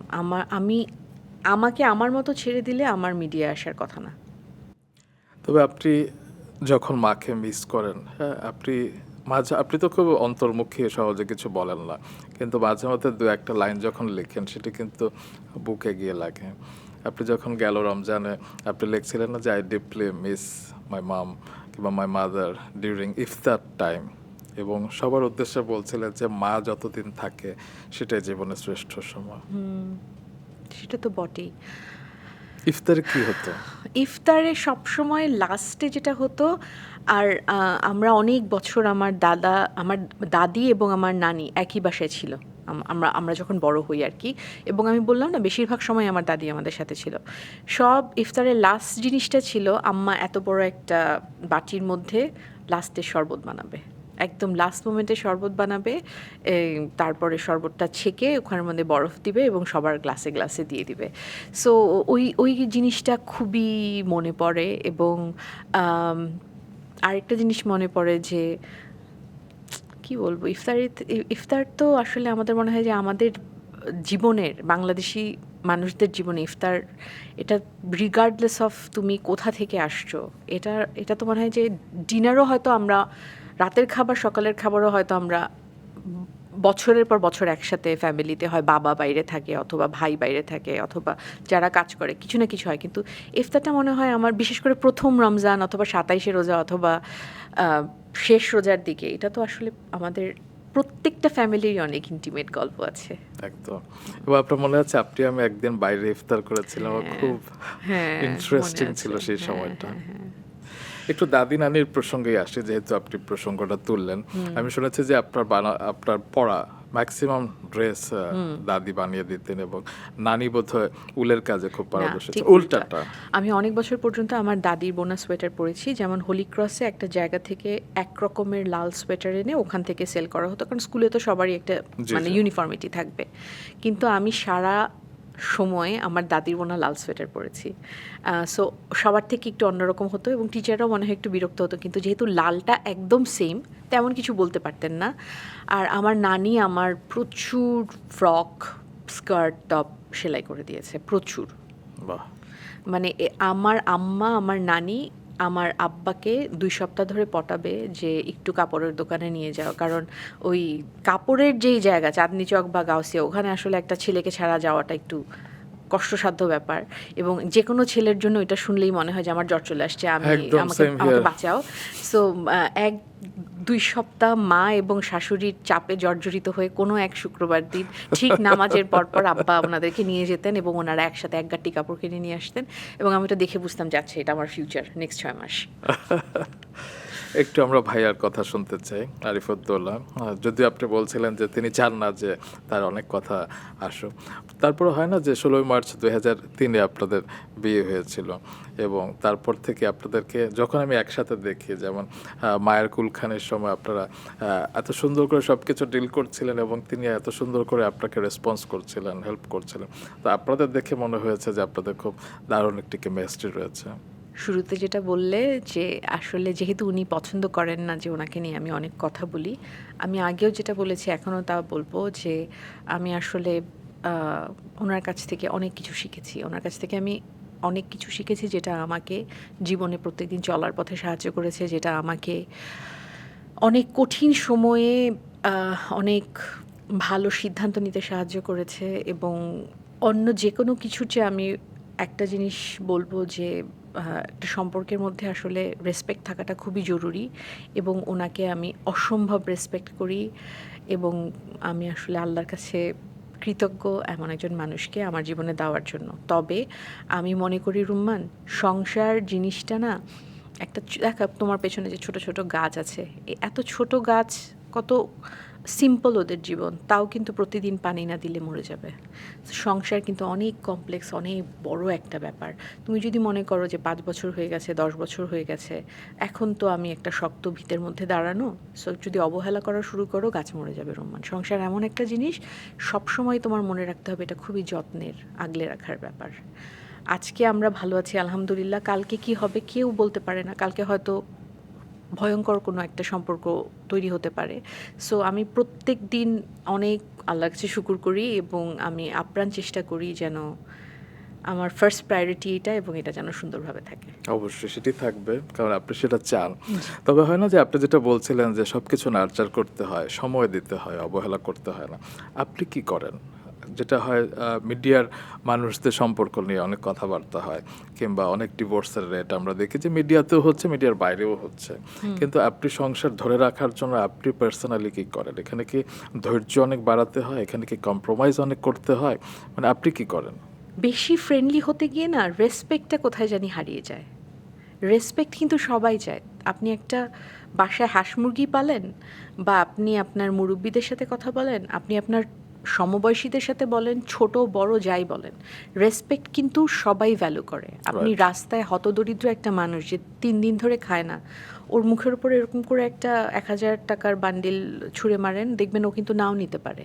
আপনি ভালোবেসে যদি আপনার প্লেট থেকে ওকে ২ নালা ভাত দেন, দেখবেন ও আপনার জুঠা ভাতই খেয়ে ফেলবে।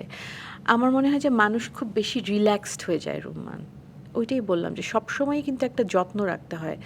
আমাকে যে ভালোবাসে বা আমি যাকে ভালোবাসি তার জন্য তো আমার সবচেয়ে বেশি সম্মানটা রাখতে হবে। এবং আমার মনে হয় যে এখনকার সংসারে ভালোবাসার কমতি হয় না, সংসারে সম্মানের কমতি হয়। রিল্যাক্স হয়ে যায় মানে কি, মানে ফর গ্রান্টেড হ্যাঁ, ফর গ্রান্টেড নিয়ে নেয়, ছেলেটাও নিয়ে নেয়, মেয়েটাও নিয়ে নেয়। এক্ষেত্রে হয় না যে সোশ্যাল নেটওয়ার্কে কোনোভাবে দায়ী? কারণ আগে যেটা হতো যে আমরা সময় দিতাম, আমরা বাইরে ঘুরতে যেতাম, খেতাম, কিন্তু এখন সবাই মুখ বুজে থাকে আসলে মোবাইলে। সেটা দেখা গেল যে রাতে ঘুমাবার সময় অনেকে দুটো মোবাইল নিয়ে আছে কিংবা ঘুম থেকে উঠেও আমরা মোবাইলেই চোখ রাখছে। এটি কি কোনোভাবে ভূমিকা এক রাখছে? একজনের কাছে তো সম্পর্কের ডেফিনিশনটা এক এক রকম। আমার মনে হয় যে যেই দুজন পার্টনার মিলে সংসারটা করছেন, তাদের দুজনের চাহিদাটা কি সেটা দুজনকেই জানতে হবে।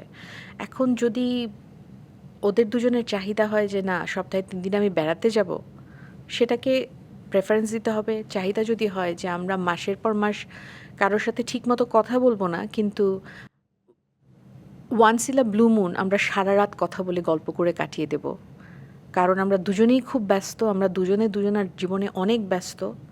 আমরা বাবু খাইসো টাইপের রিলেশনশিপের টাইম নেই আমাদের, because we have real work. কিন্তু বছরে 5টা 6টা 10টা এমন রাত আসে বা দিন আসে যখন আমরা একটানা কিছু না শুধু কথা বলে কাটিয়ে দিতে পারি। সেটা যদি তাদের প্রেফারেন্স হয় তাহলে দুজনকেই সেটা বুঝতে হবে যে আমার মনে হয় নিজেকে ওভাবে তৈরি করা উচিত, কারণ আমার পার্টনার এটা পছন্দ করে। আবার কেউ যদি মনে করে যে না আমার আফ্রিকার সাফারিতে যেতে ভালো লাগে অথবা আগ্নেয়গিরির অগ্নুৎপাত দেখতে ভালো লাগে, যদি মনে করেন একসাথে থাকবেন, এটা যদি একটা সিদ্ধান্ত নেন তাহলে অনেক কিছুই সম্ভব। অনেক সময় হয় না যে দুজন মানুষ দুটো ব্যাকগ্রাউন্ড থেকে আসে, হ্যাঁ, ধরেন আমি চাচ্ছি একরকম, আমার পার্টনার চাচ্ছে একরকম। ধরেন আপনি চাচ্ছেন যে আপনার পার্টনারকে নিয়ে ঘুরতে যেতে, কোয়ালিটি টাইম কাটাতে, কিন্তু তার সময় নেই। এক্ষেত্রে কি আপনার কোনো বাধা হয়ে দাঁড়িয়েছে, কিংবা এক্ষেত্রে কি আপনাকে কোনো কম্প্রোমাইজ করতে হয়েছে? আমাদের ব্যক্তিগত জীবনটা আসলে এত পাবলিক হয়ে যাচ্ছে জন্যই হয়তো কমপ্লেক্সিটিটা আরও অনেক বাড়ছে। আগে যেখানে আমরা জানতাম আমাদের কি হচ্ছে, আমাদের আমি বাবা মা, আপনার পার্সোনাল বলছেন, আমি in না general যদি আমাদের বলি। বাবা মা শ্বশুর শাশুড়ি জানতো কি হচ্ছে। এখন বিভিন্ন চ্যানেলে দেখবা বাচ্চা জন্মের দিন থেকে ইনস্টাগ্রামে অ্যাকাউন্ট, ডাইপার কেনা থেকে শুরু করে পুরোটা ইনস্টাগ্রামে শেয়ার, এবং তারপরে যখন তুমি হাজার লোকের হাজারটা ওপিনিয়ন পাচ্ছ, তখন তো তুমি মনক্ষুণ্ণ হলে বা তোমার রিলেশনশিপে কোনো প্রবলেম হলে আপসেট হওয়াটা কি জাস্টিফাইড?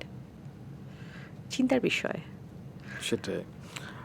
এর দ্বারা এটা আমি বুঝলাম যে অনেক কিছু আসলে প্রাইভেসি রাখাটা খুব বেশি গুরুত্বপূর্ণ। আসলে সেটার মধ্যে একটা সৌন্দর্য আছে। অবশ্যই। সবকিছু বলে ফেললে আসলে কিছুই থাকে না, অবশ্যই। আসলে আমার নিজে অবশ্যই। পাবলিকলি হয়েছে। জি। বাহ! এবার একটু কৃষানির গল্প শুনি। যেহেতু আপনি মানে কি বলবো? আপনার মা কিংবা নানীরা হয়তো ফুল নিয়ে বেশি চাষ করতেন, এবং আপনি সবজি নিয়ে বেশি আগ্রহী, এবং আপনার বাগানের মাই গড খুব মানে অসাধারণ লাগে দেখতে। আপনি Thank কতটা you. এনজয় করেন? আমি খুবই এনজয় করি। আমার কিছুদিন আগে আমার ভাইয়ের সাথে কথা হচ্ছিল। আমার ভাই আমেরিকায় থাকে। ওর নাম রাজীব রশিদ তুষার। ওর সাথে কথা হচ্ছিল। ও আমাকে বলল যে, "হ্যাঁ, অনেক কাজের কথা বলেছ। সমস্যা সমাধান সবকিছুই হলো। একটু অন্য কথা বলো তো এখন, যেটা একদম কাজের না।" তো আমি ওকে বললাম যে, "আমি খুবই এক্সাইটেড। আমি সিরাজগঞ্জ থেকে সেইজ বলে একটা হার্ব আছে, ওটা অর্ডার করেছি। ওটা 2-3 দিনের মধ্যে চলে আসবে।" তারপর ওকে আমি বললাম যে, "তোমাকে আমি ছবি পাঠাচ্ছি। কারণ এখন আমার সব রকমের বিদেশি হার্বস আছে। আমার রোজমেরি আছে, আমার অরিগানো আছে, কারি পাতা আছে, 3 রকমের বেসেল লিফ আছে। তো আমার সেইজও চলে আসছে।" সো ও আমাকে বলল যে, "তুমি কি চেষ্টা করলে আরেকটু বোরিং হতে পারবা?" এটা বোরিং কেন? আমি বললাম যে, "হ্যাঁ, মনে হয় পারবো।" বলে যে, "তোমার এই শখগুলা তো তোমার নাতিপুতি হওয়ার পরে হওয়া উচিত ছিল। তোমার এই শখগুলো এখন কেন?" I don't think so. এই শখগুলো আমার এখন, কারণ এইগুলো আমার রান্নার সময় লাগে। বাহ! তবে আমি যেটা খেয়াল করেছি যে আপনি গাছ নিয়ে কিন্তু একটু পজেসিভ, এবং আপনি সবসময় বৃক্ষের কথা, সবুজের কথা ভাবেন, এবং চারপাশে যখন গাছ কেটে ফেলা হয় সেটা আপনাকে মারাত্মকভাবে আহত করে, এবং আপনি অনেক সময় সেই রাস্তাতেও হয়তো চলে যান আরকি। হ্যাঁ, এটা আমি আগে যে বাসাটায় থাকতাম, ওই বাসার পাশে একটা বিরাট বড় গাছ ছিল। গাছটা, আমরা থাকতাম 6 তলায়, মানে 6 তলার উপরে গাছটা ছিল। তার মানে কত বড় গাছ তুমি এটা বোঝার চেষ্টা করো। আর ওই গাছগুলো আমি ঢাকায় অন্য কোথাও দেখি নাই, এবং ওই গাছগুলো আগে আমি কোথাওই দেখি নাই।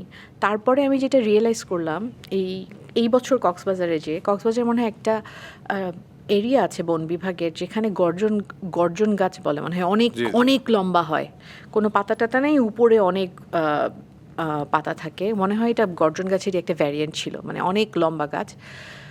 কেটে ফেলা হচ্ছিল, তো আমি গেছিলাম আসলে, বুঝছো? তখন বৃষ্টি হচ্ছিল, আমার নিজেরই ভয় লাগছিল। যেতে যেতে আবার আমি একজন পুলিশম্যানকে পেলাম। পুলিশম্যানকে আমি বললাম যে, "ভাই, আমার তো একটু ভয় লাগছে, আপনি আমার সাথে চলেন।"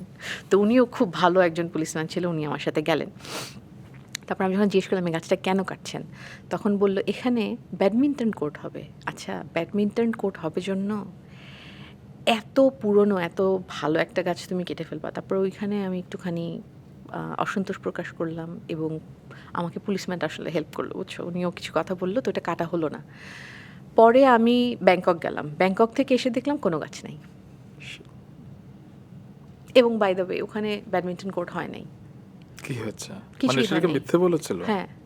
আপনার আরেকটি বিষয় আমাকে খুব মুগ্ধ করে, আপনি বাংলাদেশের হেরিটেজ কিংবা আমাদের পুরাকীর্তি সেগুলো নিয়ে আপনি সব সময় শেয়ার করেন এবং আপনি প্রচার করেন। আপনার ফেসবুকে আমি আপনার ছবি কম দেখি না বলতে গেলে, কিংবা আপনার ফ্যামিলি লাইফের ছবি খুব একটা দেনও না, কিন্তু আমি দেখি যে নিয়মিত আপনি কোনো কিছু শেয়ার দিচ্ছেন, পুরনো কীর্তি কিংবা ভালো যে কাজগুলো হচ্ছে বাংলাদেশে। ধরেন 109 বছরের একজন ভিক্ষুক গহের আলী, সে রাজশাহীর মহাসড়কে 3000-এর মতো তাল গাছ লাগাচ্ছে, আপনি সেটা শেয়ার করছেন। কিংবা 1895 থেকে 1900 সালে যখন পিলখানায় হাতির পাল, এরকম অনেক বিষয়গুলো আপনি শেয়ার করছেন। অনেক মুগ্ধ করেন নিশ্চয় আপনার, মানে এবং শেয়ার করতে ইচ্ছে করে। আমার খুবই ভালো লাগে। আর আমার একটা খুব দুঃখ আছে, সেটা হচ্ছে আমি তো হোলি ক্রসে পড়তাম, আর আমি যে রাস্তাটাতেই যেতাম এখানে কিন্তু আমাকে ওই যে ফার্ম গেটের সামনে দিয়ে যেতে হতো। পুরো 10 বছর আমি ফার্ম গেটের সামনে দিয়ে গেছি। এখানে তুমিও এই বিল্ডিংগুলো দেখেছো, যেখানে লেখা ছিল 1901 সালে বানানো Right. বিল্ডিং। ওই বিল্ডিংগুলো যখন ভেঙে ফেললো এবং কেউ যখন কিচ্ছু বলল না, একজন মহিলাকে আমি দেখেছি, উনি একটু প্রতিবাদের চেষ্টা করেছিলেন এবং ওনাকে কেউ সহযোগিতা করে নাই। তখন আমার খালি বারবার একটা কথাই মনে হচ্ছিল যে এটা কিভাবে সম্ভব যে আমাদের বিশ্ববিদ্যালয়গুলো, বুয়েটের বলেন বা এত আর্কিটেকচার বিশ্ববিদ্যালয়ের এত মেধাবী ছাত্রগুলো কোনোভাবেই কিছুটা অংশ এই নতুনের সাথে পুরানোর ইনকর্পোরেট করে যা বানিয়েছে সেটা বানাতে পারলো না। এটা কিভাবে সম্ভব? পৃথিবীর বিভিন্ন, আমাদের দেশটা যেহেতু এত ছোট, অনেক কিছুই ভেঙে ফেলতে হবে, অনেক গাছই কাটতে হবে, মেনে নিলাম আমি, কিন্তু এটার পরিধিটা কতটুকু? আমি কি 100% ডেমলিশ করে দিব একটা 100-150 বছরের জিনিস কোনো কারণ ছাড়া? আমি কিছুটা ভাগ ইনকর্পোরেট করা যেত না? এতটুক মেধাবী প্রকৌশলী আমাদের দেশে নাই, এটা আমার বিশ্বাস হয় না। ঈশিতাপা, আমরা একদম শেষের দিকে চলে এসেছি, কিন্তু এত কথা বলছি, এত জি। মিষ্টি একটা গলা থেকে 2 লাইন যদি গান না হয়, কারণ কিছুদিন আগে আপনি একটি গান আপনি প্রকাশ করেছেন, যদিও 2 বছর আগে, রূপর ঝলক, নসিব নাটকে ব্যবহার হয়েছিল। তো আমি চাই যে এরকম কিছু গান আপনি নিয়মিত উপহার দেন, এবং 2 লাইন প্লিজ। 2 লাইন। রোমান গান 2 গেতে লাইন। পারবো না, না না কিছু করতে বলো না, কোনো কিছুর মধ্যে চর্চা নেই। আর যেটা বলি না তোমাকে, একটু হয়তো একসময় ভালো করতাম, তো সো এটা আমি আর কয়েকদিন আগে একটা পডকাস্টেই শুনছিলাম, বুঝছো, ভালো কথা খুব কম টাইম মনে থাকে, খারাপ কথা অনেক লম্বা টাইম মনে থাকে, কারণ ব্রেনের অনেক কঠিন কঠিন নাম বলছিল, ওই সমস্ত জায়গায় খারাপ মেমোরিগুলো সেভ হয়ে যায়। এমনিতেই কিছু করি না, আমার 2-4টা যে দর্শক আছে তাদেরকে আর আমি একটা খারাপ গান উপহার দিতে চাচ্ছি না, আমি একটু প্র্যাকটিস করি, তোমাকেই তো আগে বলবো। ওকে, তো আমরা শেষের দিকে যেহেতু এসেছি, 1 লাইন কিংবা খুব সংক্ষেপেই আপনি কয়েকটা প্রশ্নের উত্তর দিন। যেমন আপনার তো অনেক গুণ, অনেক কিছু নিয়ে আমি বলেছি, অনেক কিছু দর্শক জানে, এমন কোনো আনইউজড ট্যালেন্ট আছে যেটা এখনো আমরা জানি না? আমার সব কথাই মোটামুটি, আমার পরিবার যদি 100% জানে, তাহলে যতটুক বাইরের মানুষ জানে ওইটা 80%। ঈশিতাপা, আপনি কাঁচা বাজারে যান? আমি গেছি কয়েকবার। গেছি কয়েকবার? হ্যাঁ, কয়েকবার গেছি। আচ্ছা, মানে আপনার নিয়মিত যাওয়া হয় না? না। ওকে ওকে। আপনার কোনো ওসিডি আছে কিংবা এই জাতীয় কিছু? আমার হালকা আছে, আমার ভাইয়ের ব্যাপক আছে। আচ্ছা, ওকে। আপনার কি সোশ্যাল অ্যাংজাইটি আছে? না। আপনার কখনো বুড়িয়ে যাওয়ার ভয় হয়, মানে বার্ধক্য কিংবা বয়স হবার ভয়? বয়সের ভয় হয় না, তবে রোমান আমি একটু পিছনে যাই তোমার সাথে। সাইকিয়াট্রিস্ট দেখিয়েছি কিনা যদি তুমি বলো, আমি আমার আম্মার জন্য, বিকজ উনি যখন অসুস্থ ছিলেন তখন আমার আম্মাকে নিয়ে আমি গেছি কয়েকবার, এবং I had a serious panic attack Apollo, মানে এভারকেয়ার হসপিটালে, যেখানে আমার আম্মা চিকিৎসাধীন ছিল বেশিরভাগ সময়। কারণ এমন একটা সময় ছিল না যে বোঝা যাচ্ছিল না যে উনি কি আজকে চলে যাবেন না কালকে চলে যাবেন, মানে একটা আতঙ্কের মধ্যে সময়। I had a serious panic attack. So কোনো দিন যায়নি বলাটা ঠিক হবে না। আমার যেহেতু হসপিটালের মাঝখানে এরকম একটা প্যানিক অ্যাটাক হয়েছিল, আমাকে একজন ডাক্তারের কাছে নিয়ে গিয়েছিল ওইখান থেকেই। তো এটা সাইকিয়াট্রিস্ট কিনা আমি অত ডিটেল তোমাকে বলতে পারবো না, বাট ওইটা আর কি মেন্টাল কোনো ডিসঅর্ডারের জন্য সাইকিয়াট্রিস্ট দেখায় চিকিৎসা নেওয়া, নট দ্যাট। সেটা না, সাইকিয়াট্রিস্টের সাথে তো যে কোনো বিষয়ে আমরা যেতেই পারি, হ্যাঁ, সেটা নিজের জন্য হোক কিংবা পরিবারের কারোর জন্যই হোক আসলে। আসলে মায়ের কথা যেটা বলছিলেন যে জীবনের অনেক সময় থাকে যে আমরা যাদেরকে ধরে রাখতে চাই তাদেরকে ধরে রাখতে পারি না, এবং এমন অনেক সময় থাকে যে একটা সময় তার সাথে অনেক সময় স্পেন্ড করার সুযোগ থাকে কিন্তু আমরা সেটা ব্যবহার করি না, কিন্তু যখন আমরা চাই তখন তাকে হারিয়ে ফেলি। অ্যাবসলিউটলি। তো আমরা চাই যে আপনি আমাদের মাঝে খুব সুন্দরভাবে বিরাজ করেন, শুধু নিজের জন্য না, নিজের জন্য তো বাঁচছেন, আপনি শান্তিতে থাকেন সেটা তো আমরা চাই, তবে আমি চাই যে একটুকু আলো আমাদেরকেও দিয়ে দেন, একটু কাজের মাঝে ফিরে আসেন। দেখা যাক রোমান, যদি সময় সুযোগ সবকিছু ঠিকভাবে হয়, অবশ্যই তোমাদের মাঝেই আমি বেঁচে থাকতে চাই। বাহ, আমি কি পাশ করেছি আজকে? কি যে বলো! Roman Rashid meets Romana Rashid. বাহ, আমার কিন্তু খুব ভালো সময় কাটলো। আমি একটু দর্শকদের কাছ থেকে বিদায় নিয়ে আসি। রোমানা রশিদ ঈশিতার জীবনের গল্প শুধু সাফল্যের নয়, বরং শিল্পে নিবেদিত এক বিশুদ্ধ আত্মার গল্প। শিল্পের যে ধারাতেই তার পদচারণা হয়েছে, সেখানে তিনি সততা, আন্তরিকতা, মেধা দিয়ে নিজের স্বাক্ষর রেখেছেন, অনুকরণীয় এবং অনুসরণীয় হয়ে থেকেছেন পরবর্তী প্রজন্মের কাছে। আমাকে তো তার সঙ্গ বরাবরই সমৃদ্ধ করে। আপনাদের কেমন লাগলো আজকের পডকাস্টের কোন অংশটি সবচেয়ে বেশি ভালো লাগলো জানাবেন নিশ্চয়ই। অ্যান্ড বাই দ্য ওয়ে, আজকের পর্বের আনকাট ফুল ভার্সন দেখতে চাইলে যে কোনো সময় ভিজিট করুন মাছরাঙা প্রোগ্রাম এবং রেডিও দিনরাত 93.6 FM এর ইউটিউব চ্যানেলে। সেই সাথে যুক্ত থাকুন মাছরাঙা টেলিভিশন ফেসবুক পেজে। আসছে শনিবার রাত 8টায় বিন্দু থেকে সিন্ধু, শূন্য থেকে অনন্য হওয়া কোনো তারকার জনপ্রিয়তার নেপথ্যের গল্প নিয়ে আমি রুম্মান রশিদ খান আবার ফিরে আসছি। ততক্ষণ পর্যন্ত ভালোবাসা অবিরাম। বিদায়।